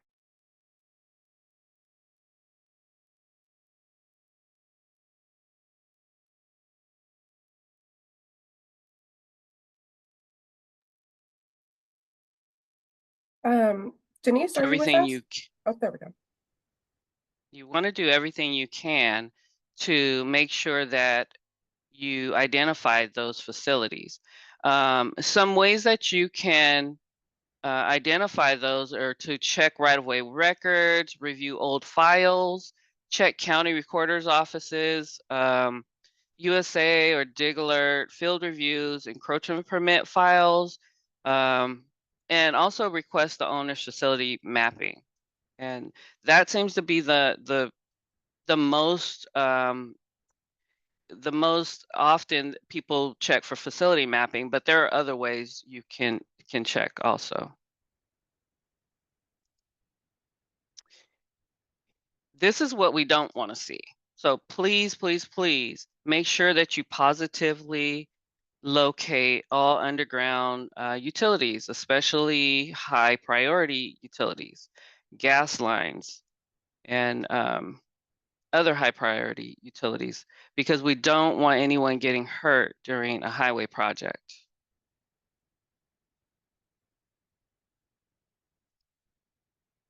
Okay, so here is the utility relocation process. This is for Caltrans and for all local agencies. We do it the same way for both. We want you to identify all conflicts using verification plans, plat maps, potholing. So that's the very first step of the utility relocation process. We want you to help work with the utility owners to resolve the conflict by developing relocation plans, scheduling the relocation, agree on a liability determination, who's going to pay for the relocation. Local agencies need to furnish documents to the local assistance utility oversight coordinator in your district. So this is very important. Please don't wait until the end of your project when you're seeking a right-of-way certification to start bringing in these documents or asking for concurrence on these documents. Documents must be submitted to Caltrans before you forward them to the utility owners for signature. This will only reduce the likelihood of requiring corrections and rework. So I really, really hope that you would heed to that advice. I see a lot of things come to headquarters where we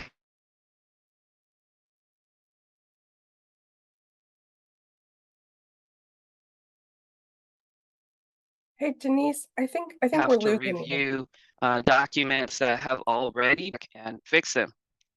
Oh no, can you hear me? Can hear you Oh, now. no. You've broken up a couple times, but you're back. You're back now. Oh shoot, I'm sorry. I don't know what's going on. It was working fine earlier. It's okay. You're good. Let's see if we can get through it real quickly then.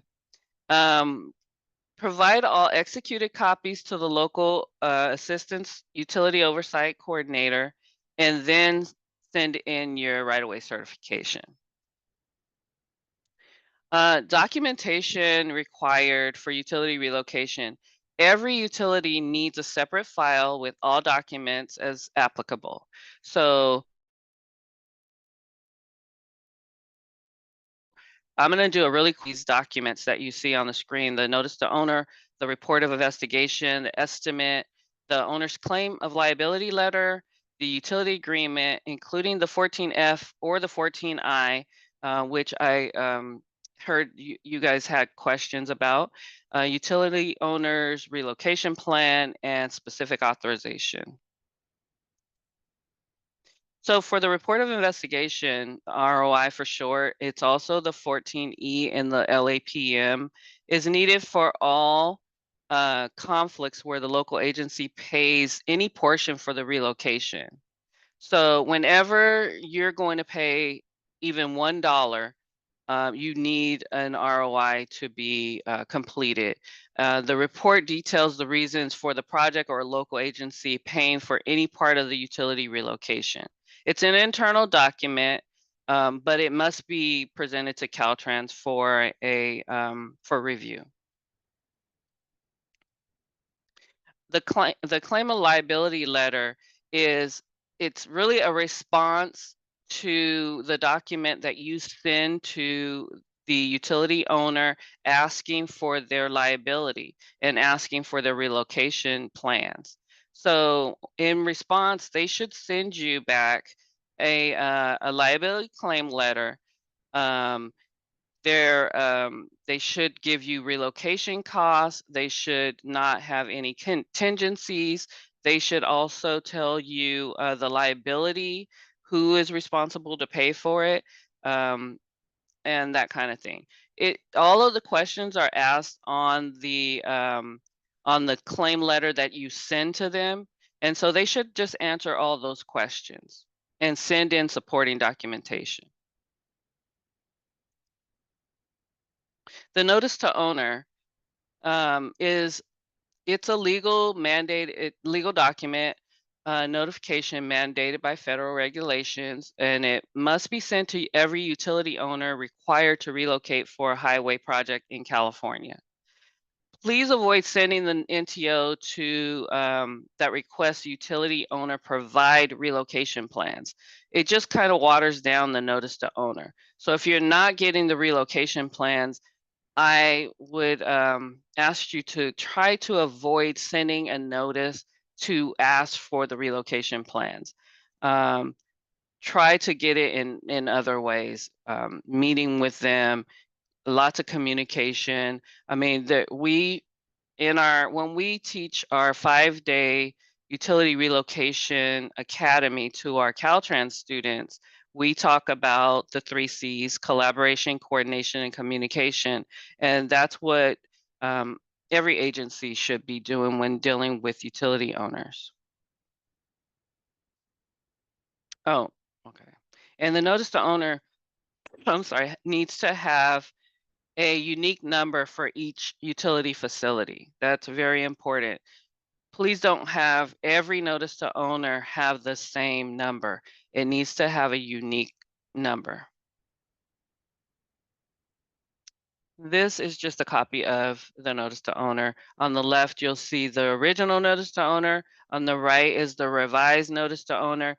If you need to revise the scope of work or anything changes, you should do a revised notice to owner so that everybody's on the same page. And you should, when you have a notice to owner, it means that you and the utility owner have agreed on the items that are in it. So just sending them a notice to owner without talking to them and having them agree with it may be detrimental to your project, because they may not go out and relocate as you describe in your notice to owner. Okay, a utility agreement is used in whenever the project assumes any liability for relocation costs. Even if the contractor is doing the work for the utility owner and the utility owner is paying us back, we need a utility agreement. Also, if it's at the utility owner's cost and the contractor is doing the work, you need a utility agreement. So If you have any questions about that, feel free to ask. But you need a utility agreement if you are going to use your contractor to do work for your project. Before you sending the utility agreement and having it fully executed, again, we would request that you send it for review to make sure that that Caltrans concurs with it and that it's correct prior to sending it for execution. Also, if there's any non-standard language in the utility agreement, those all need to come to headquarters for review by my office and our legal counsel. So that's another reason why we ask that you don't send it out to be executed prior to us looking at it. Okay, the 14F is the standard utility agreement. And this agreement comes with standard clauses, which are in 14G in the Local Assistance Procedures Manual. All of your standard clauses are there, and if you use the standard clauses, there should be no problem with with review on Caltrans side.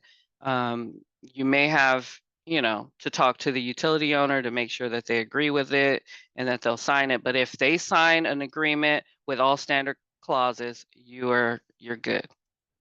That's the 14F.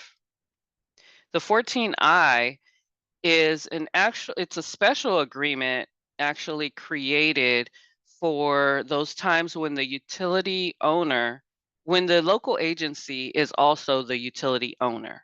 So if you are City of Sacramento and City of Sacramento Public Works is doing work replacing a water line or sewer line or something like that, this agreement needs to be written and someone in the Public Works office needs to sign this agreement. So I think a lot of people had questions about how this would be used. It's very, it seems very self-explanatory when you read through it. It's basically a whereas agreement that, the local agency and the utility owner are technically the same people. But we must have an agreement. We must have a notice to owner, the full package because this is a utility relocation project. The reason that this came about is because there were some time ago, some agencies who were kind of throwing in extra work with their relocation work. And that is not federally eligible. You are not allowed to throw in extra work because you're relocating a water line, but you want to also upgrade a water line. You cannot do that as part of a utility relocation process. So it's illegal to impose additional costs. This form just kind of streamlines the whole utility agreement process. Okay, so every project that needs federal reimbursement will have a federal authorization to proceed, which is the E76. I'm sure you all know about this E76. This comes a little bit further or sooner in the process. It's kind of stuck down here because I just wanted to talk about the necessity to have this E76 in place prior to getting a specific authorization, which is going to be the next slide.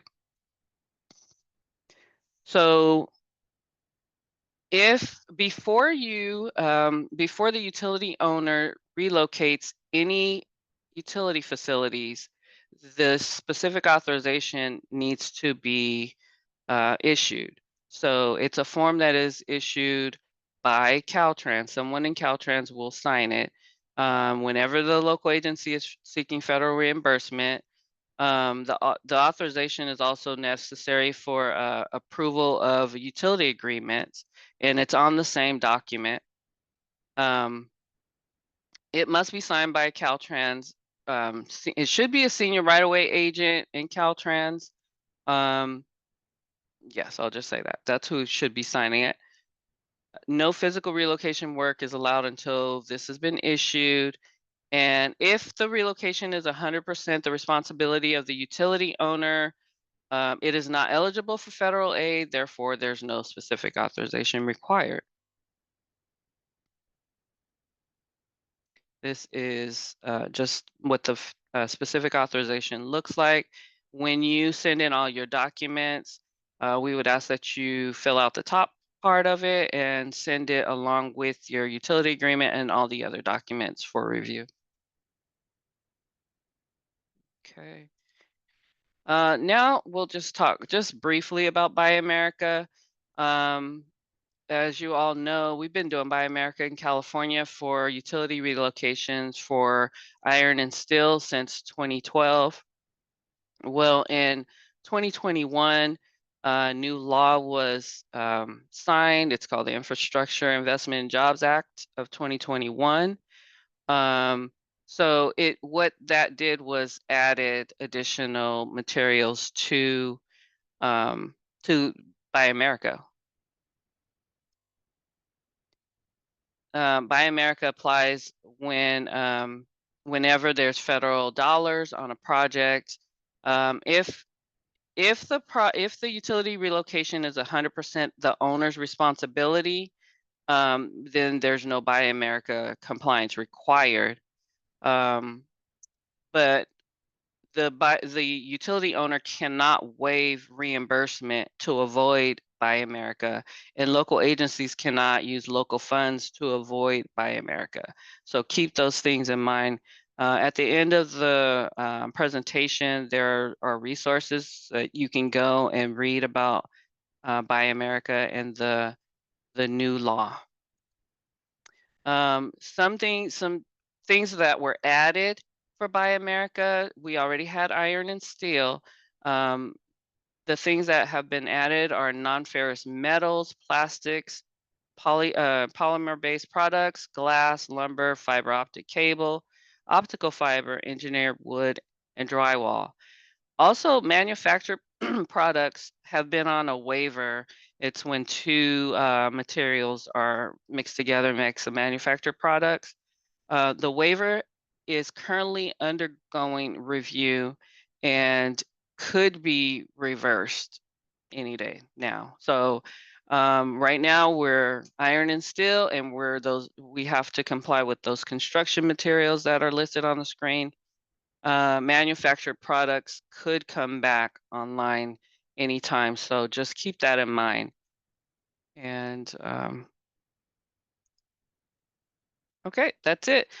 Here are your resources for Buy America, Caltrans resources, and I would say that if you have questions about Buy America, the best place for you to go would be to the website.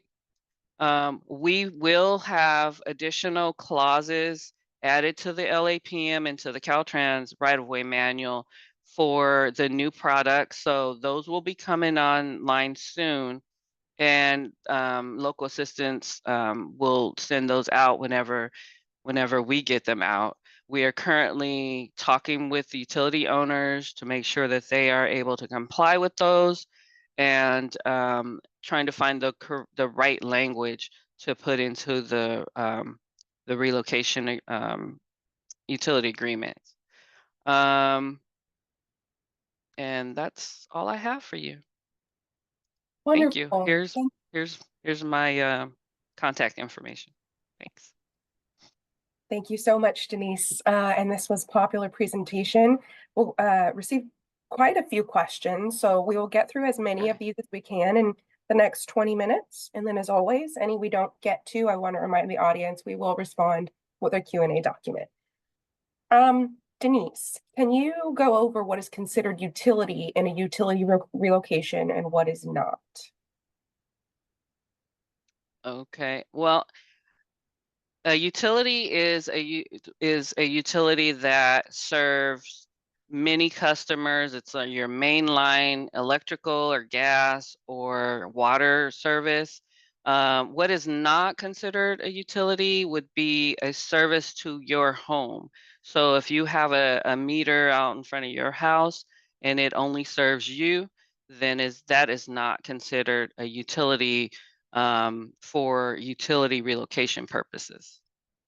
Hopefully that answered it. Also, earlier in the slides, I had a slide that talked about a public utility versus design features, and that will give you a little bit of insight on what's a utility. Great, thank you. And for the audience, our communications and training coordinator has dropped a PDF copy of this presentation in the chat. So you can access that and look back through the slides at your own time. Denise, is there special guidance for utility relocations on the railroad right-of-way? Special guidance specifically for utilities on the railroad right-of-way? No. We have, we go through our utility relocation process and we work with the railroad at the same time. So it's the same process, but we have to obviously take into account that if it's in the railroad right-of-way, we have to work with the railroad also. Next question. So any utility relocation documents that need to be submitted to Caltrans are only required on Caltrans funded projects. Is that correct?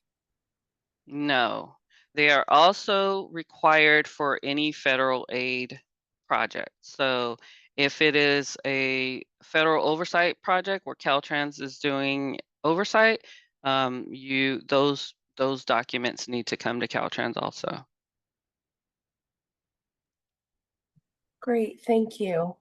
Specifically, what form is sent to the utility to ask for their owner's claim of liability letter? It is called a relocation claim letter. I can send that document to someone at local assistance, I think Sherry, and we can have that sent out to you guys or Yeah, put on the website or however you're going to do it. We'll coordinate to get it distributed, Denise. Yeah. Okay, for a pavement rehabilitation project, if there are utilities like PG&E, AT&T, water, sewer manholes that are kept in place or readjusted to finish grade, do we have to fill out all the forms you discussed? It depends. And yes, you have to fill out some forms every time. So if it's manhole covers that just need to be adjusted, we need you to talk to the utility owners and get their permission if you are going to adjust them. So we'll need, if you're going to adjust them, we will need a utility agreement and a notice to owner. So you'll need the whole kit and caboodle. If they are going to do the adjustment, you need a notice to owner and to be sent to them, and it says how they're going to be adjusting and when they're going to be adjusting those manhole covers. This next question is a two-part question. Is potholing underground utilities during the design phase an eligible expense for FHWA funded projects? And is there a standard for positively locating utilities, such as every 50 feet for gas pipelines? I am not an expert on potholing as far as how many feet they need. I know in Caltrans, I would have to defer to one of our engineers. I know that we have seen every 50 feet, but if you do every 50 feet, that's a lot of money depending on your project. So, but yes, I believe potholing can be federally funded during the design phase. That's my answer. Thank you, Denise. If the LPA needs to include our own standard clauses that are not covered by Caltrans clauses, would it help to explain the reason they are included is because the LPA requires them? Yes, it would help to explain that, and it would also help if they are sent to Caltrans for review prior to signatures. Next question. Are utility agreements for all phases required to be sent to Caltrans or only during the construction phase? Okay, I'm not sure I understand that question, but all utility agreements for, I'll just say for all phases, need to be sent to Caltrans. On the improvement plans, we typically call out protect existing facilities or utilities wherever is applicable because of nearby construction activities. Per Chapter 14, protect in place considered a utility conflict and adjustment. Why is that? Because we expect you and us to contact the utility owners to make sure that there is not some special way that they want you to protect it. If we just say protect in place and have the contractor decide how it's protected, it may not be what the utility owner wants, and they may want to come out and inspect during that time. I mean, the more communication with the utility owner, the better. Great, thank you. We have been told that Caltrans will not review any agreements until NEPA has been cleared. This provides a significant delay to us completing these documents. Is there some way to get these concurrently reviewed with the NEPA process? I'm going to say that that's an individual district decision. If personally, I came from district, I came from District 10, and if the local agency had documents that they wanted me to review during the NEPA process, I would definitely take a look. I'm not sure how far along we could be until we had the document in place without affecting the document. But yes, I would definitely want to take a look at it, especially if it's a big project. The earlier, the better. Wonderful. So what is the process when a utility doesn't relocate within the agreed upon time in the NTO? For example, PG&E citing higher priority work. Yeah, this is a problem statewide with lots of utilities, and it's a very difficult thing for Caltrans and local agencies. We don't have any I don't know, we don't have any real pull with the utility owners. If they have other work, the only thing we can do is the best thing we could do is to communicate with them and see what how we can solve that issue. Lots of pre-construction meetings and that kind of thing. But if you get to the point where they are just not relocating,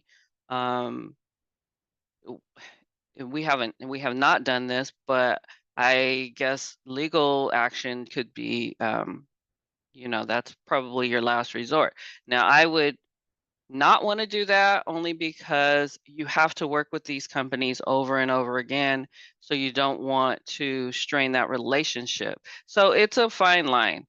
Good communication, talking to them, seeing how you can go up the chain and talk to upper management and see if there's something that can be done. And that's really all that we have. And then also, if they do delay your projects, I would charge them delay charges. That's it. If the utility owner is 100% responsible for the cost of relocation, but the contractor is doing the work and the agency is getting reimbursed from the utility owner, do they need to submit a 14C? Yes. Yes. This next question or next couple of questions are circling back to when these exhibits and documents are applicable. So do these exhibits and documents need to be submitted to Caltrans if the project is not federally funded? Are they on? So if Caltrans is involved in any way, so if they're on the state highway system, yes. because we are oversighting. Anytime we have any type of oversight, those documents need to be submitted. If it is completely off system, completely only on city or county roadways, and Caltrans has, no interest in, there's no federal aid at all, then we probably wouldn't know about it. And I think you may have in part just answered this next question, but just to be clear, we'll still ask it. When you say Caltrans funded, does that mean a fully state-funded project would require to submit these documents and exhibits to Caltrans?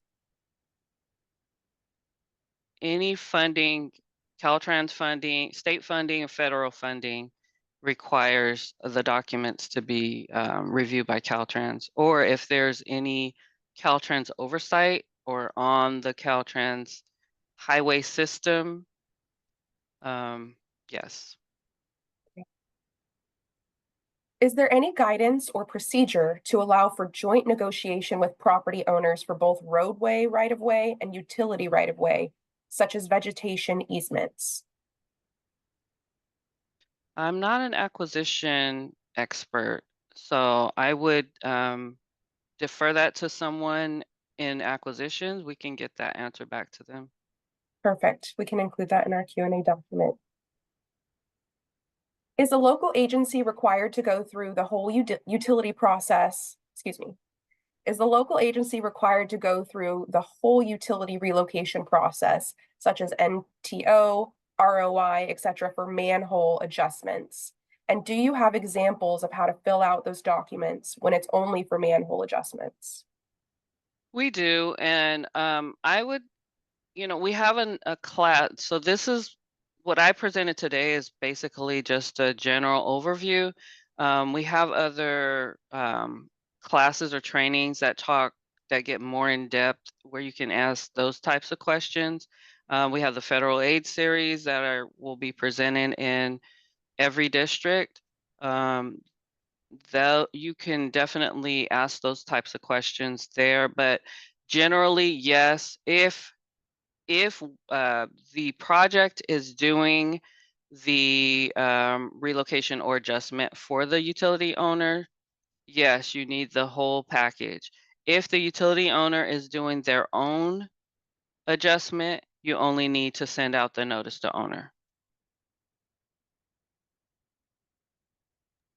All right, we always find that small relocations, such as water valve box lids, sewer manhole lid adjustments to grade, are not reimbursable costs. For small communities in the valley, this creates a burden to them because they don't have funds.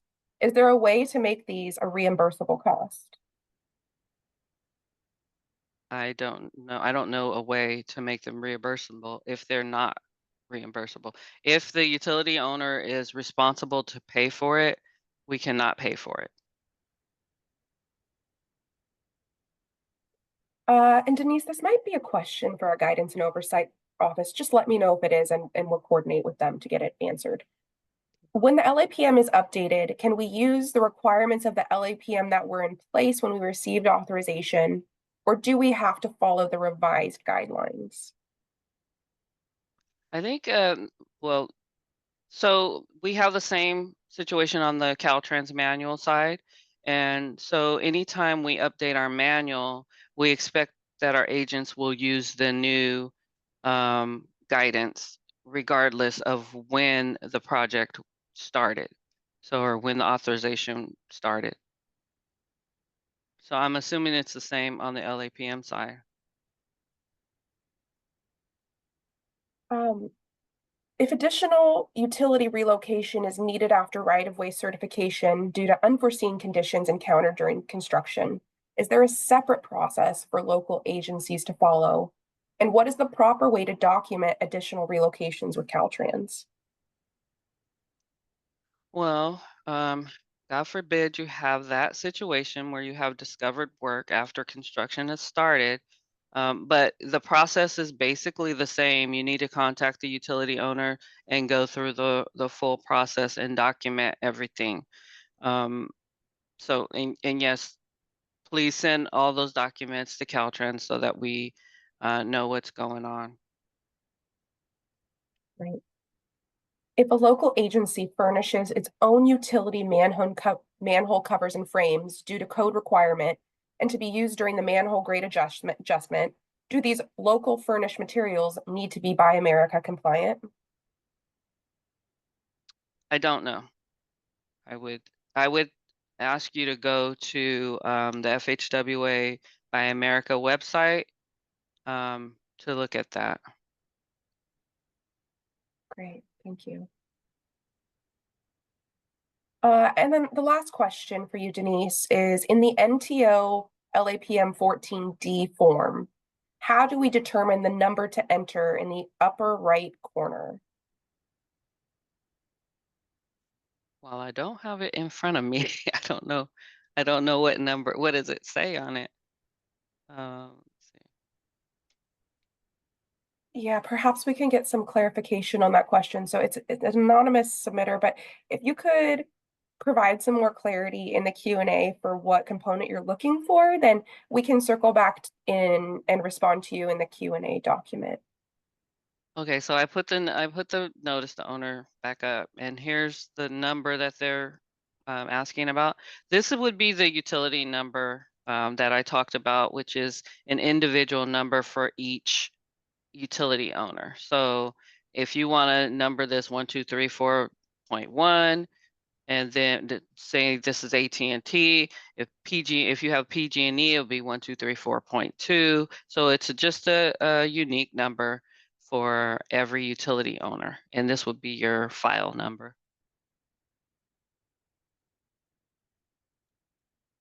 Wonderful. Thank you so much, Denise. It looks like that's all of You're our welcome. questions for you. Our communications and training coordinator has dropped your contact information in the chat. So in case anyone has follow-up questions, they can reach out to you.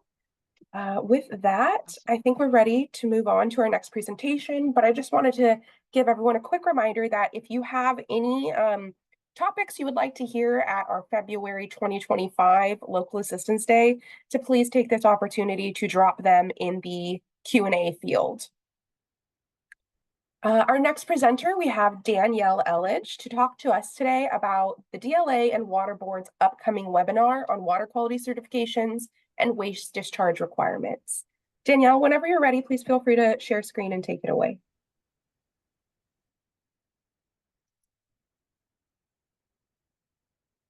Good morning. Can y'all hear me?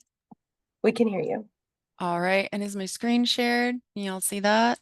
Yes, we're currently seeing your web browser. Great. Thank you so much. Yes, that's what I'm sharing. So thank you all for having me. Good morning. My name is Danielle Elledge, and I'm a resource agency coordinator for the Division of Local Assistance from the Office of Environmental Compliance and Outreach. We oversee and assist NEPA environmental compliance for the Division of Local Assistance, district staff, and our local agency partners statewide. So in support of this mission, I develop partnerships with other state agencies whom local public agencies need to obtain various state environmental permits and authorizations to complete their projects. So we currently have two partnerships with state agencies, the California Department of Fish and Wildlife and the State Water Resource Control Board. The partnerships have resulted in training opportunities for local public agencies, their partners, and Caltrans staff. And just FYI, after every training, I host a focus group comprised of attendees and use their feedback to guide future partnership goals and training opportunities. So with that, I'm happy to share with you that we are hosting a free webinar with the State Water Resource Control Board on Friday, November 8th. That's next Friday from 10 to 11 a.m. If you or anyone you work with are interested, please use the link in the chat. And as well, we also have a flyer that's being dropped in the chat as well. Please use that to sign up. And also, if you're working with anyone who needs these environmental permits and guidance for any of their projects through local public agencies, there's a lot of you out there. So this is an opportunity for you to have direct contact with the State Water Resource Control Board. The webinar is for any industry professionals involved in securing, planning, and implementing environmental permits for construction. And your learning objectives, basically, you'll be able to understand the program, So we'll have staff from the State Water Resource Control Board, and the program is the Water Quality Certification and Waste Discharge Requirement Programs. And those are the people that you need to contact for your 401 water quality certification. So you'll understand program history and authority.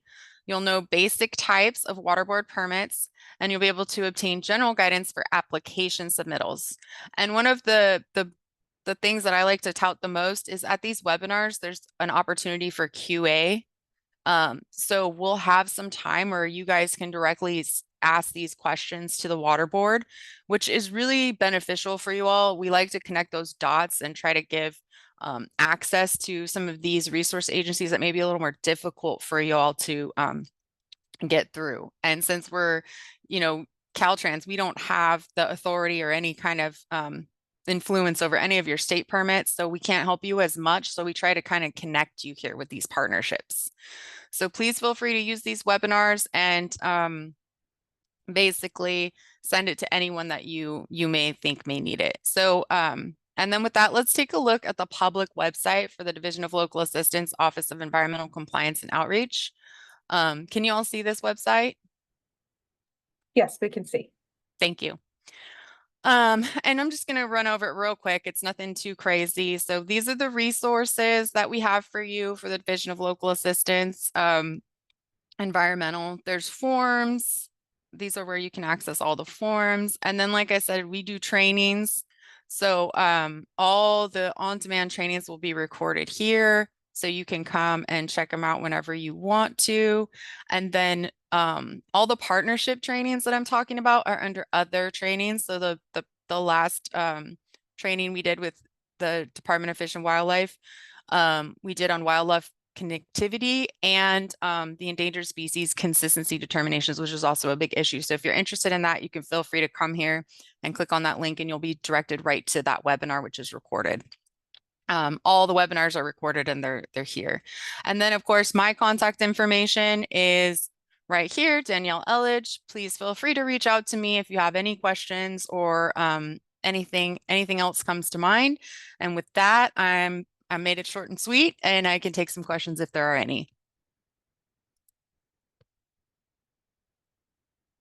Thanks, Danielle. It doesn't look like we have any questions at this time, but to the audience, it looks like Sherry's dropped Danielle's contact information in the chat. So please feel free to reach out, Danielle, if you do have any questions. And Carl, if you're online, that was the end of our agenda, and we are ready to take closing messages. Awesome. Thank you, Samantha. Thank you, everyone. And thank you to all the presenters for sharing all the information. Really appreciate all the thoughtful questions and feedback in between everyone.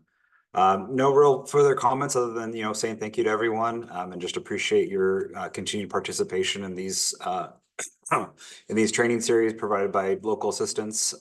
So please come back for the next quarterly one and share with your colleagues and coworkers if you found it helpful. Thank you, Carl, and thank you to the production team for putting this on. And as you all exit, please don't forget to drop suggested agenda topics in the Q&A. Your feedback is so valuable to us so that we can shape these to serve you. With that, we'll go ahead and close out our webinar.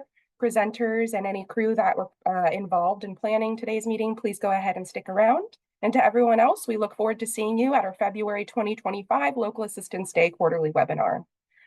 Charlotte, where else can we share our feedback? Please feel free to share any feedback with caltrans.dla@dot.ca.gov. And we look forward to hearing from you.